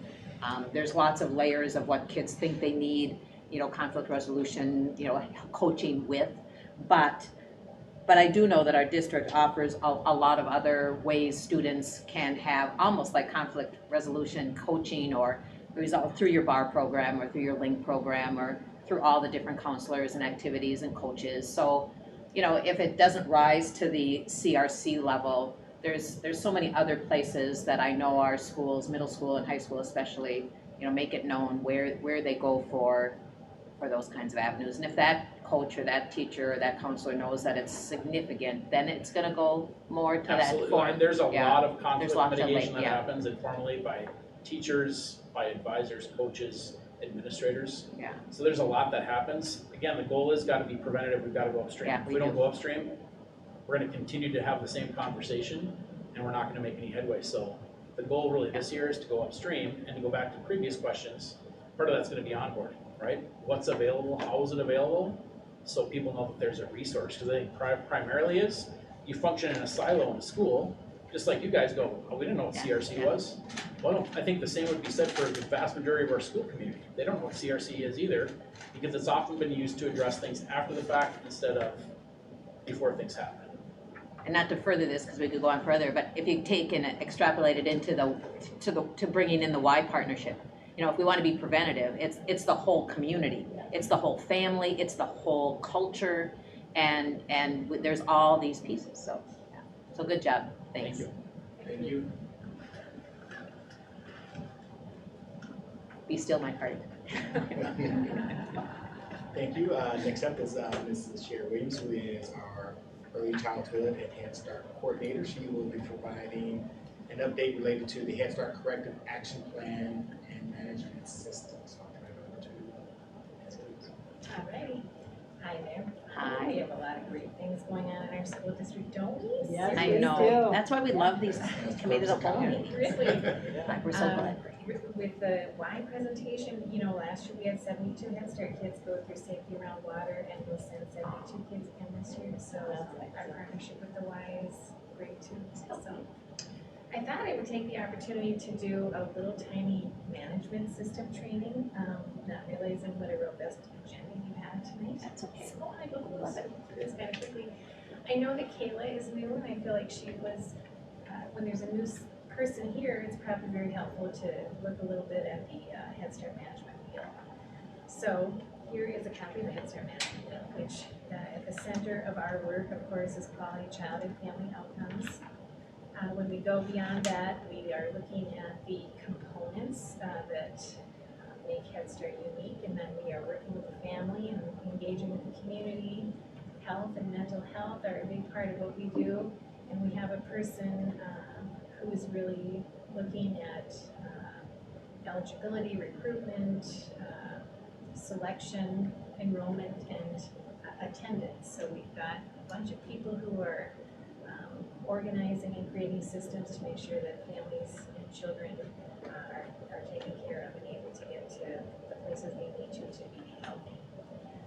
Beyond that, you can see the spokes of the wheel, which is the program management, planning, and oversight systems. And some of those are school district systems like human resources and fiscal management, and some of those happen in our program.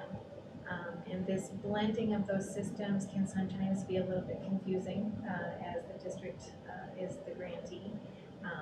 So sometimes we've got some policies that are unique to Head Start because the performance standards require them. So we may have some additional things we need to do within our system. And the outer ring is the leadership and governance. And you, as our governing board, combined with our Head Start Parent Policy Council, support us with that governance. So you are have a legal and fiscal responsibility to administer our programs. So your approval is required for grants and budgets, our self-assessment, waivers, corrective action plans.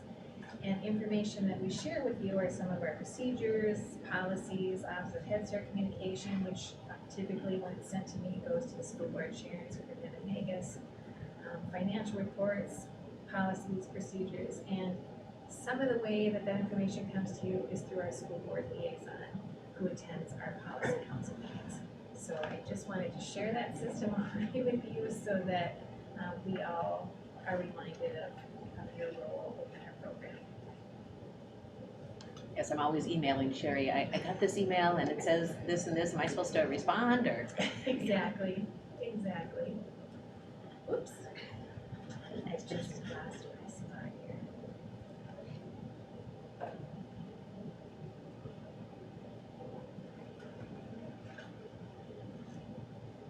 I'm coming right back.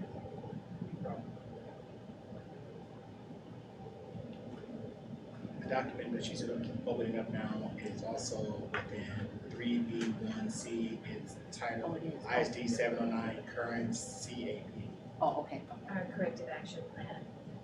So again, I want to assure you that this is the incident that triggered this was a very singular incident, and our program does a great job. And I would invite any one of you to come to any one of our classrooms at any time. In fact, you should come and see the great work that we're doing in early childhood. So this is just our first draft of the corrective action plan. We did meet with the Office of Head Start in July, and we'll meet again with them August 23, 24, 25 to revise this in any way. I want to provide you the opportunity to give us input on this. If there's are things on here or that you wonder about or that you feel should be on there, please feel free to advise.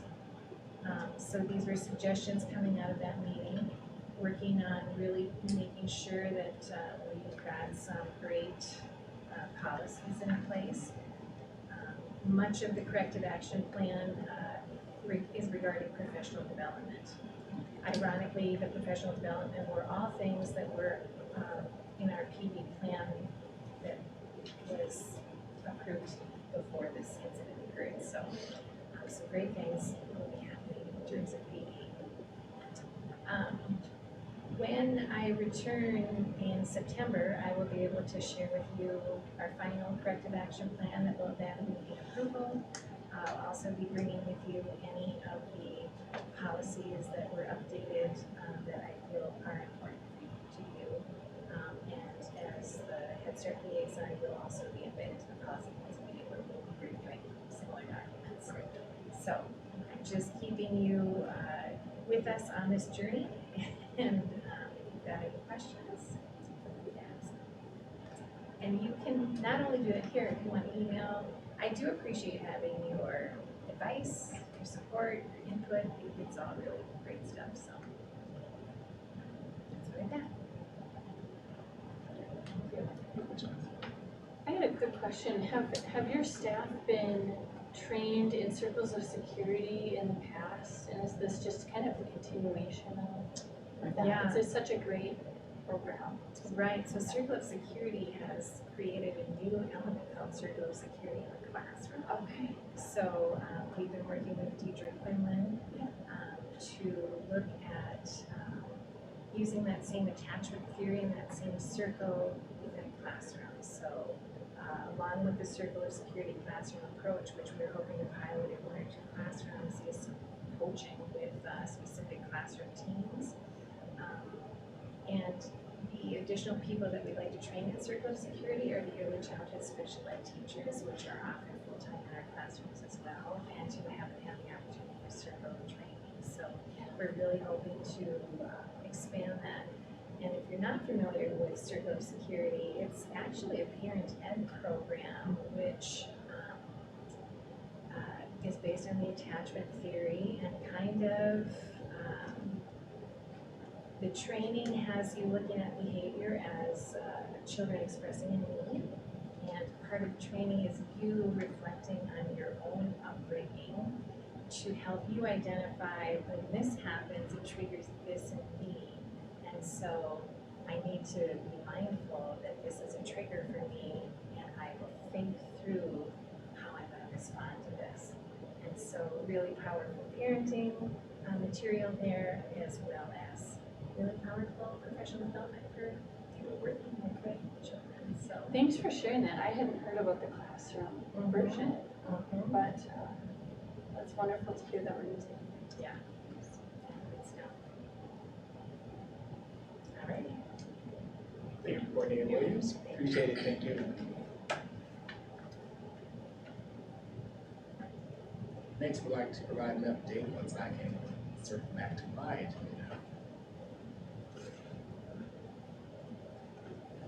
Up next is a report on our community education department and upcoming catalog and other information, and you're going to hear it in this presentation and sharing some changes that we also made here, because we've been really intentional about making sure we provide opportunities in a variety of ways to all of our students, and she's going to share those new opportunities for families and especially for our students.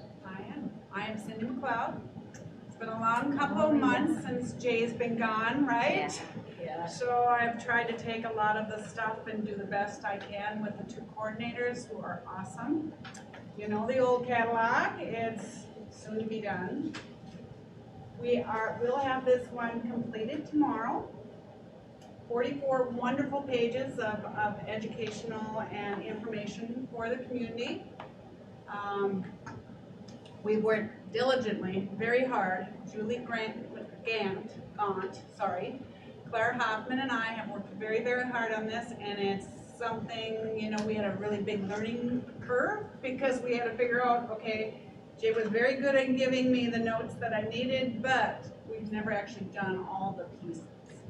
So, I don't know if it was last board meeting, but swimming was a big issue. Yeah.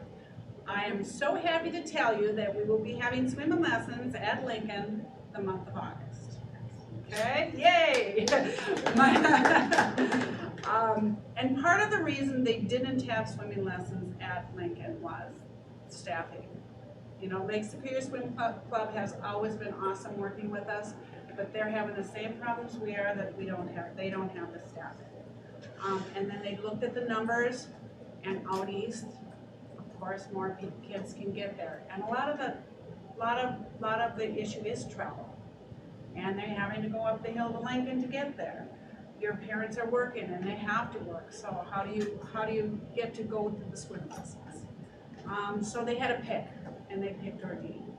But again, I'm happy to tell you we will be having 2 classes, 6 nights, 1, 2, 3, 4, 5, 6 nights at Lincoln. And it is going to be 100% scholarship for free and reduced lunch. So that will be awesome.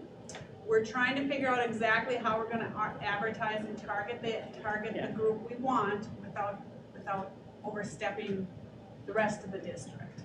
But we'll be doing that in the next couple of days, beginning of next week, so we can advertise and get the registration out there. And you said there's 2 classes at Lincoln? There are 2 classes. Perfect. I don't think I brought the paper with me, No, but there is 2 classes. Yep.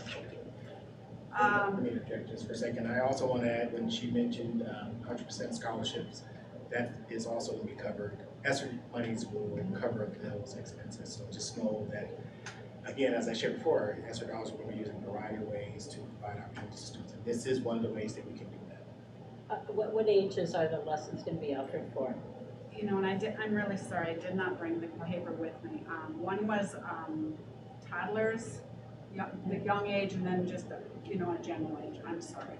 That's fine. I was just gonna suggest that Sherry might be able to get the word out through the Head Start families that have all ages often of kids, so. Yeah, and we're trying to figure out how we can pick the zip codes so we can get out the west area more, because we don't want to advertise and then still pull off the east end. But you gotta watch how you do all of that, so we're trying to be as on top of it as we can. The other thing that you'll enjoy is that we're having open and lap swim at Lincoln and Ordine next fall.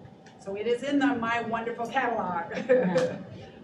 This fall or a year from this fall? This fall. Oh, this fall. Starting September, I don't know exactly what date it is, sorry.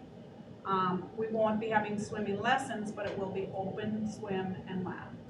That's the best bet, because again, they're trying to get staffing.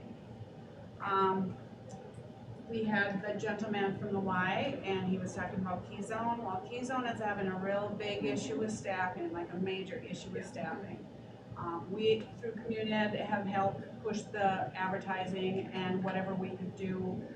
We did get an approval to raise the wage from $12 to $15 because of Y funding. I don't have the numbers in my head again either. But it's like until next January, we have enough funds to cover that raise. And then at that time, traditionally, they've upped the registration fee a couple bucks. So that should cover that raise.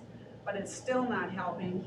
We have 50 students at Congdon, 90 at Lester Park, and 120, 50 at Congdon, Lester Park 90, Lowell 120 are sitting on a waiting list. And there is right now, we're going to be putting out a notice next week, I believe, stating we don't know what's going to happen because we don't have the staff. It doesn't look very positive that we're going to get enough staff to cover all of these students, but we don't know yet. Is this a big increase in how many of our students have used Key Zone in the past? This is waiting list. I know. Right, I mean, but she's asking, and I don't know that, I don't believe it's any different than it's been, we just can't have get the the staff. Okay. I helped with the registration for Key Zone, and within 10, 15 minutes, it was. We all got information. Okay, it was, yeah. So, I mean, we've tried and tried, and so I just want you to know that's there. Do Key Zone staff, when they're hired at $15 an hour, get our benefits? If they are hired through the Y, Oh, okay. all of them are hired through the Y. Duluth only has one Key Zone employee. He is out at Laura McCarthy, and he does the registration. Otherwise, we have no Key Zone employees. Okay? I told you about the new catalog, which I'm very excited about, and Julie and Claire and I have worked very hard to get it out there. I think it's going to be interesting and very inviting to the community to take classes. We have a couple new things that Anthony's very happy with. We have more locations because we have a community ed office in Lincoln and we have one in Ordine. So that's just kind of where the classes scheduled around. We have now moved it Ordine and Lincoln, Denville, Piedmont, Myers-Wilkins, and Laura Mack. So we are this fall having classes in those buildings also. Not a whole bunch, but it's a beginning, it's a start. We're also Before skipping over that, you want to share when I put that charge out there, Cindy, I want to thank her for taking it on. and just share what the response from the teachers or instructors. You shared something with me that made me feel really good in terms of like how they were like, yes, they were willing to do that. So I won't speak on it. You want to share how the instructors A responded? number of them will go wherever you want us to go. But we've been, and I say we openly, because I've only been in this position 2 years. They said, I don't care where you want me to go, just tell me where you want me to go. We've just always gone to Lincoln and RD. So, it was a good thing. In fact, right before I came to this meeting, another person said, I'll take another session and another section and I'll go up to Piedmont. That's great. Yeah, so it's like he has 2 more classes. We're also looking at trying to bring it to sites such as the American Indian Community Housing Organization or the Steve O'Neill or the Family Freedom Center. So we're looking at those, bringing it to places, or like he said, I might have it wrong. What's that one? Harbor, places like that, bringing it to the community so they're not having to worry about the travel. The other thing I'm very proud of, and we have a wonderful employee at 709 who is going to teach our first project access class that we have not had since I can remember. I don't remember when we've had a project access class. And then you gotta wait. Project access. And I told you this afternoon. I know, but I'm trying to get to the community. Can you not remember? I'm trying to help the community know. I'm going to tell them, wait, you didn't pull up on the pork chop.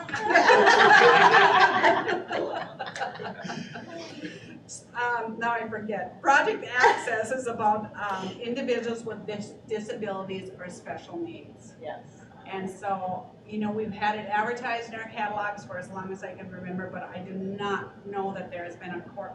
And I've been with the district almost 10 years. I don't remember any classes under that. So we're very excited and hope to expand it next catalog. And again, for the 709 employee, I'm just so happy that they stepped up, and it's going to be interesting. Classes stay about the same in the catalog. Last fall, 21, we had 109 classes. This summer, spring catalog, 22, we had 96. And this fall catalog, this one here, I'm just telling you again, 110. So, wow. But that's the classes, not the sections. Right. And there's anywhere from 1 section to 6 sections to 8 sections, so that's just really great. And some offer them, some at Ordine, and some offer them at Lincoln. So, it's not only, they're only teaching the class at one spot. We have driver's ed, and we offer 3 classes 3 times a year. We do that at Denfield and East, and we do that online and in person. We also have done some little scholarships sometimes for people that can't afford the $400. So that makes me feel happy. ECFE is part of our program, Early Childhood Family Education. The only issue they're having really is space. They were at, I believe, was it Lester Park, and they had to lose a room there, and so they're having some adjustments in space because we're out of room for students. So we're going to be mailing out 5,800 of these catalogs, and we delivered 2,000. So I'm going to hope when I see the registration that some of you are in there and find something interesting. Any questions? So I do want to take this opportunity to thank you and your team for all the work you did to pull this off for this fall. As she shared already, we are in the process of hiring a replacement for Jay. We're still working through that, and I know that Cindy and others have stepped up and took on a lot. and has kept things moving. And I appreciate everything you've done, and I'm just really excited about the new opportunities for our students and families throughout the district now. So thank you for saying, okay, I'll get it done. Well, and at first it was like, he wants what? They said. and we can do this, we can do this. And they did, That's right. so it was awesome. Not sure who was first. I'll go for Kim. Okay, great. Hey, thank you so much for, for this presentation. It's great getting an update. I love community classes.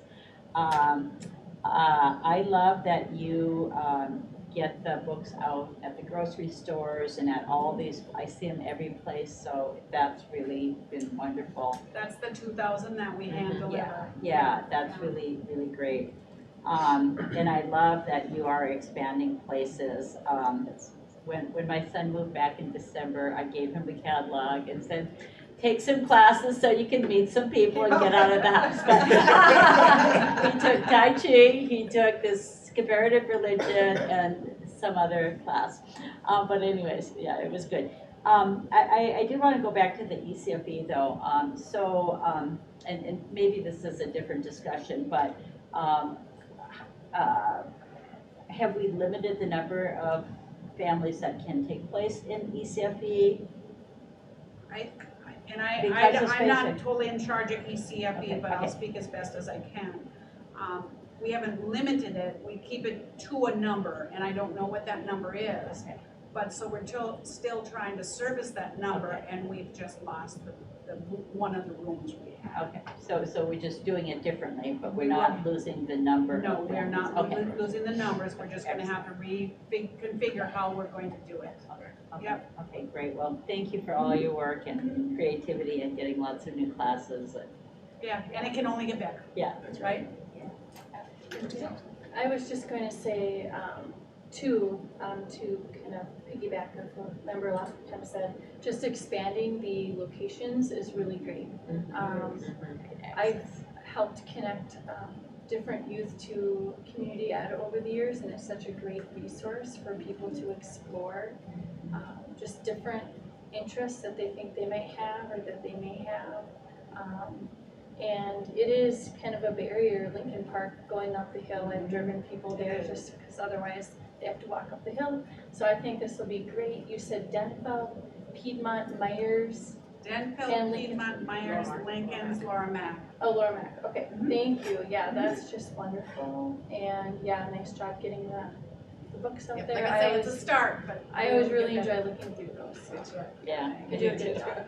And she's saying to start, but the goal is to continue to increase opportunities, for the winter and for the fall. So Yeah. if you are interested in teaching a class or offering a class, please reach out to our office, because we would like to offer more opportunities based on student interest and families' interest in those areas. So. And even if somebody is not, I'm searching you guys out, even if somebody's not in the catalog, that doesn't mean it can't be in our online catalog. Because that's where people go to look for everything, online, So, yeah. So how do the site coordinators work when we're gonna have so many different site places? Like, I know Emily, well, so if there's classes at Denfeld and Mac and Lincoln on the same night? We are going to figure that out. Okay. I mean, they each have a paraprofessional that Oh, they works- do, okay. Correct, they do. But there's only, so that's only 4 bodies. That's 4 bodies. We're gonna see how it starts this year, Okay. and so it's good that we have X amount. And, I haven't looked at, I've just been so into getting it approved that I'm not looking at the classes. Okay. So I don't know if they've tried not to put them on the same nights too or something, but we will figure out how to do that, and I volunteered to help, and Anthony's gonna be there, and, I'm always available at some of those buildings anyway, but maybe too, there's instructors that are familiar with buildings I was gonna and, say, some they instructors might have not been doing. need an Emily right there to guide them places. Correct. Yeah. And they've done the class for so long, it's Although, like. although community members coming in might need a welcome or something. They Yeah. all need a Yeah. welcome, definitely. Yep. Okay, Thank you. thanks so much, have a great night. Thank you. Keep my governance hat on and try to solve that problem. I can see myself just jumping right in there. Should we keep going, or a 5-minute break, or just keep going and let the Let's others? keep going. Keep going? All right. So we're gonna skip to another topic. We'll go to the safety update, which is 3B1, a safety update, and I have next to me is our Health and Environmental Coordinator, Matt Johnson, who's going to provide some information related to some of our upcoming safety training. As you know, one of the biggest things that's happening throughout the country is mass shootings and incidents of mass shootings. So as a district, we are striving to make sure that we are thoroughly trained and have the ability to respond as best we can in those situations. And so I just want to share some information related to our upcoming training for our administrators and other information. So, yeah, thank you. Like you said, I'm your safety coordinator. Emergency management and security is something I deal with as well. I guess just for the sake of sticking to things chronologically, looking back, 2019, we had the iPhone systems put in. I've discovered a lot of people aren't familiar with that term. It's basically the buzzing system at all of our front doors. So at this point in time, when you enter one of our buildings, you're trapped in the vestibule until members of the office buzzes you into the office, and then there's actually a second step where they have to buzz you further into the building. So that all went in place in 2019. In 2021, last summer, we put in Knox boxes for the police department and the sheriff's county. Spell that, Knox, K-N-O-X? Yep, Knox Okay. boxes. They're the funny boxes you see outside of buildings for fire departments. We added a couple for DP and the St. Louis County Sheriff that they put in Homecroft, just so that those responders can get access to keys to the inside of the building if ever needed, and those available to them.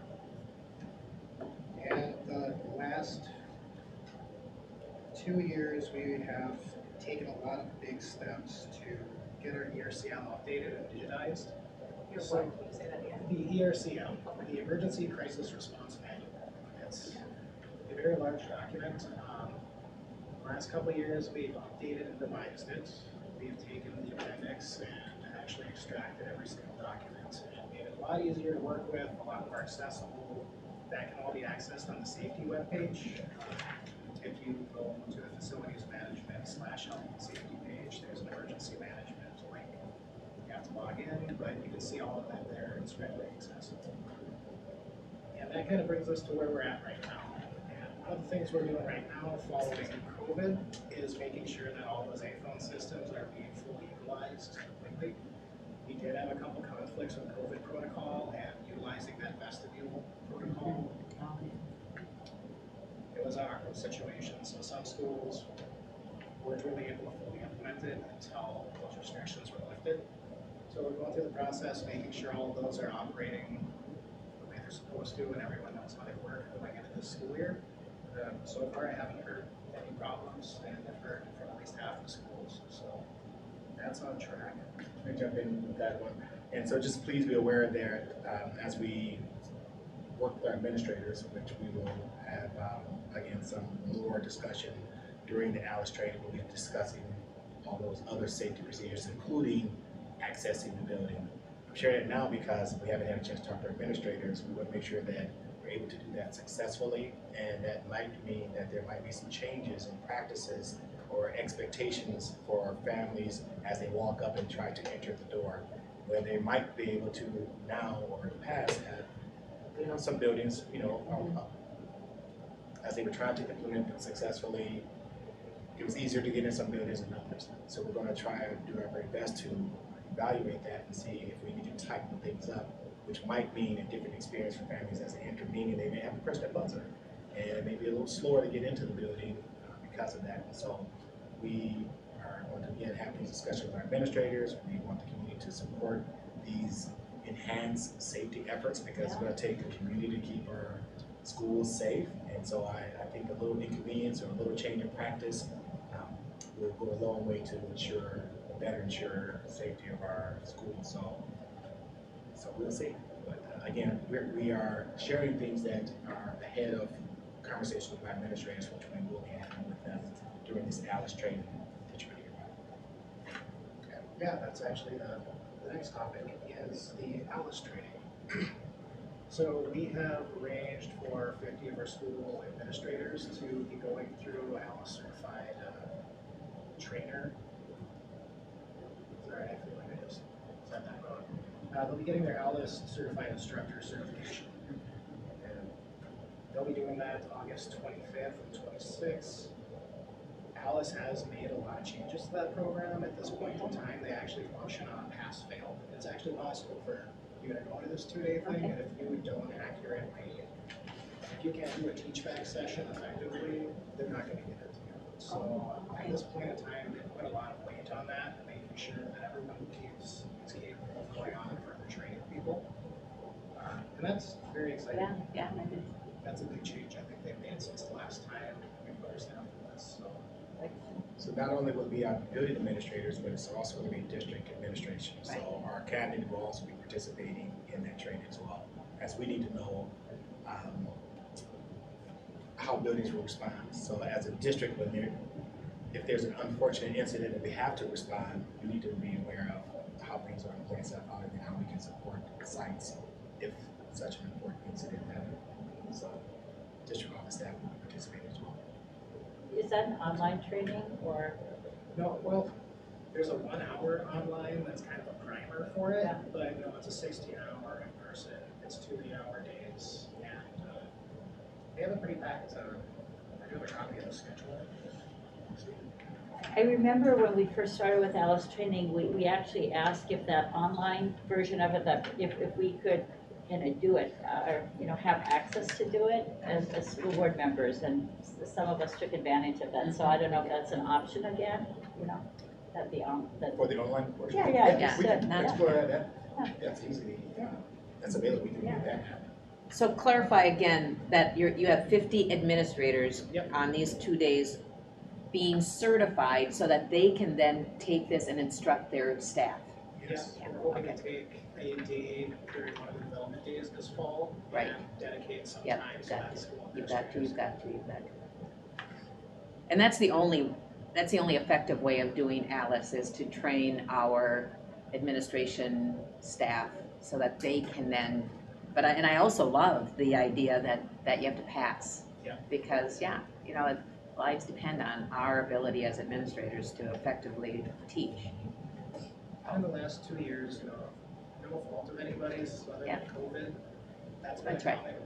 That's something I've heard from staff ranging from teachers to food service workers, is they want to have that in person thing. Yeah. Online. It's a good compliment, but I think this will really take it a step further. And actually, yes, as we get underway with the school year, I'm going to be doing school security audits. In 2018, the Department of Homeland Security developed a security survey. I'm a little hesitant to actually do the survey prior to the start of the school year because our access controls change the very first day of school. All the buildings lock up in a completely different way than they are the last day of summer. So for the sake of doing that when buildings are functioning as they will during the school year, we're going to wait a little bit until the school year gets going and those access controls are in place, so that as we're starting to buildings looking for doors that aren't functioning correctly, we're actually going to find them settings. But that is a Department of Homeland Security survey. It was created in 2018. It looks at security and emergency management, security force, entry control, fencing and gates, parking and barriers, the building envelope, and closed circuit. CCTV, basically our camera systems. Any questions? Thank you, Mr. Johnson. Thank you. Thank you. It's great to have you here with us. And the last item is the 3B1 concurrence and non-concurrence response presentation. And this is where, as you recall, there was a presentation given, I want to say, maybe 2 months ago now, related to concurrence and non-concurrence. What this means is the board has to provide a response to the concurrence and non-concurrence that was provided to us by the American Indian Student Advisory Committee and team. And so what we have done is drafted some recommendations for responses for the board to consider. We will then make any modifications or adjustments to these recommendations for approval at the next school board. So if you want to take a few minutes to take a look at the responses that we have up in yellow, in the gold yellow areas, you'll see how we are responding to those 4 areas that have been identified. Again, they are in alignment with the World's Best Workforce, which is kindergarten readiness, read well by third grade, closing the achievement gap, and graduation. And then we also have some other items because we want to provide some additional information that we are also doing. So if you take a look at what we are suggesting, the appropriate responses to recommendations from the advisory committee.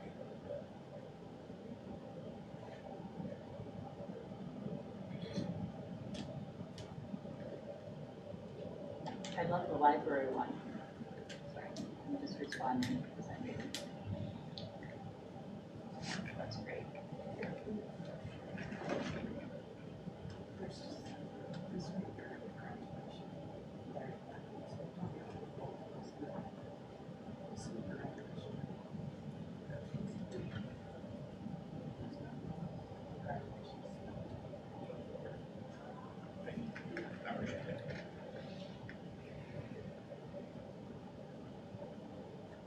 And then this document gets sent to the Minnesota Department of Education?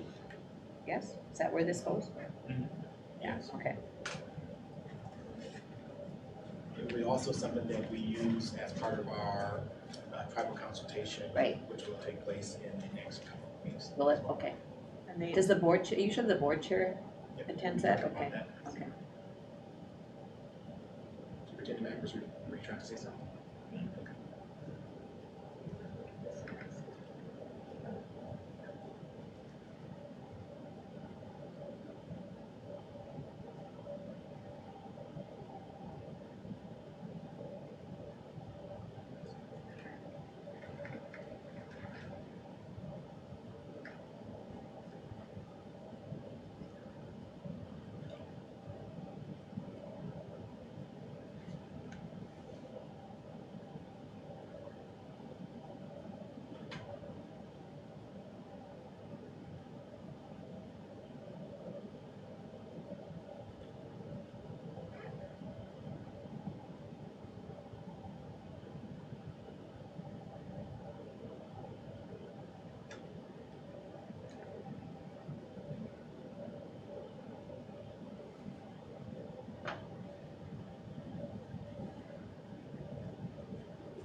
And I know because we've talked on this that, I don't know if board members have any questions or comments, like under the response. You know, it's to be developed by the school board, but the information was given to us, and I just want to share that I think, you know, Assistant Superintendent Bonds and the curriculum specialists and work, you know, you could probably say the other ones, but, you know, he really took time to ask them specifically what's going on, so that when we have the response, you know, granted, there are concerns, and we certainly want to continue to progress and have, you know, connections and innovations and increased successes. But I think that your staff really did a nice job of feeding back to us as board members about the things that we are doing. That's why it's taking maybe a bit longer to read the last column all the way through, if you did, you know, because in other times when we've had this, we might not have been as thorough, but we really wanted to be thorough. It's fair to say that we continue to want to improve in our Native American and our staff and our district, but there is significant things going on, and we just never have done such a complete job in that last column. So I just really appreciate, you know, I don't want it look like we're making, I don't, just, I'm glad that we've given all of us in our community and the Department of Education some good representation of what we are doing. And I'd like to say too that Mr. Bonds and I as well as others in the department, including our coordinator of American Indian Education. We've talked about how can we make this more of an ongoing process, so it's not a once a year examination, because it feels like if we do more mid-year check-ins and quarterly check-ins to see how we're doing on progress, that it'll be easier to show what is done. It also, I think some of the goals, the way that they're stated, they're aspirational, which it's important to have aspirational goals, but when we're making significant progress and putting significant effort towards them, at what point does it become concurrence rather than non-concurrence is something that we're working to address. And I went to a presentation on Monday by the Minnesota Department of Education's American Indian Education program on, it was mostly focused on tribal consultation, but also concurrence, non-concurrence. And they're going to share with us some districts that are working on more of a regular and cyclical check-in as opposed to annual. So I think that's going to have a difference for us as well. But we all know that, having just been to this equity conference as well, American education has been something that has had, in many ways, a negative impact on our American Indian students, and has been something that's, in some ways, caused the erasure of their culture. And so it is up to us to work extremely hard to have reparation and to be able to move forward as a district for our American Indian students.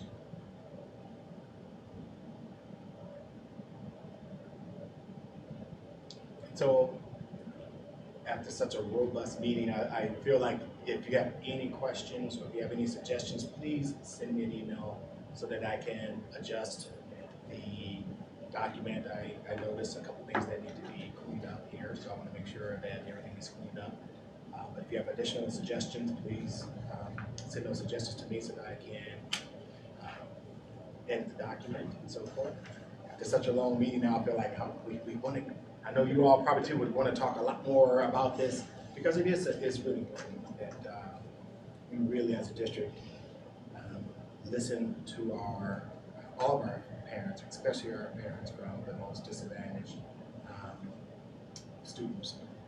And so we know our students who are American Indian, we have a long way to go to improve outcomes for them. And as a district, we are constantly striving to do better. And I know we are constantly working and identifying how can we provide additional opportunities for students. I hope it's, even today's meeting again, demonstrates that we are serious about providing equitable opportunities throughout the district to some of our most challenged areas in our community.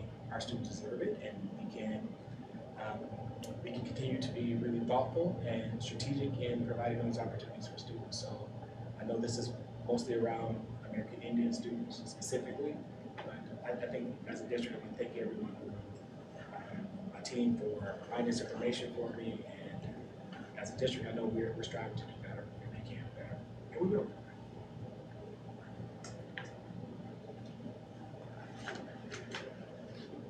That ends the Thank you. full meeting. Hey.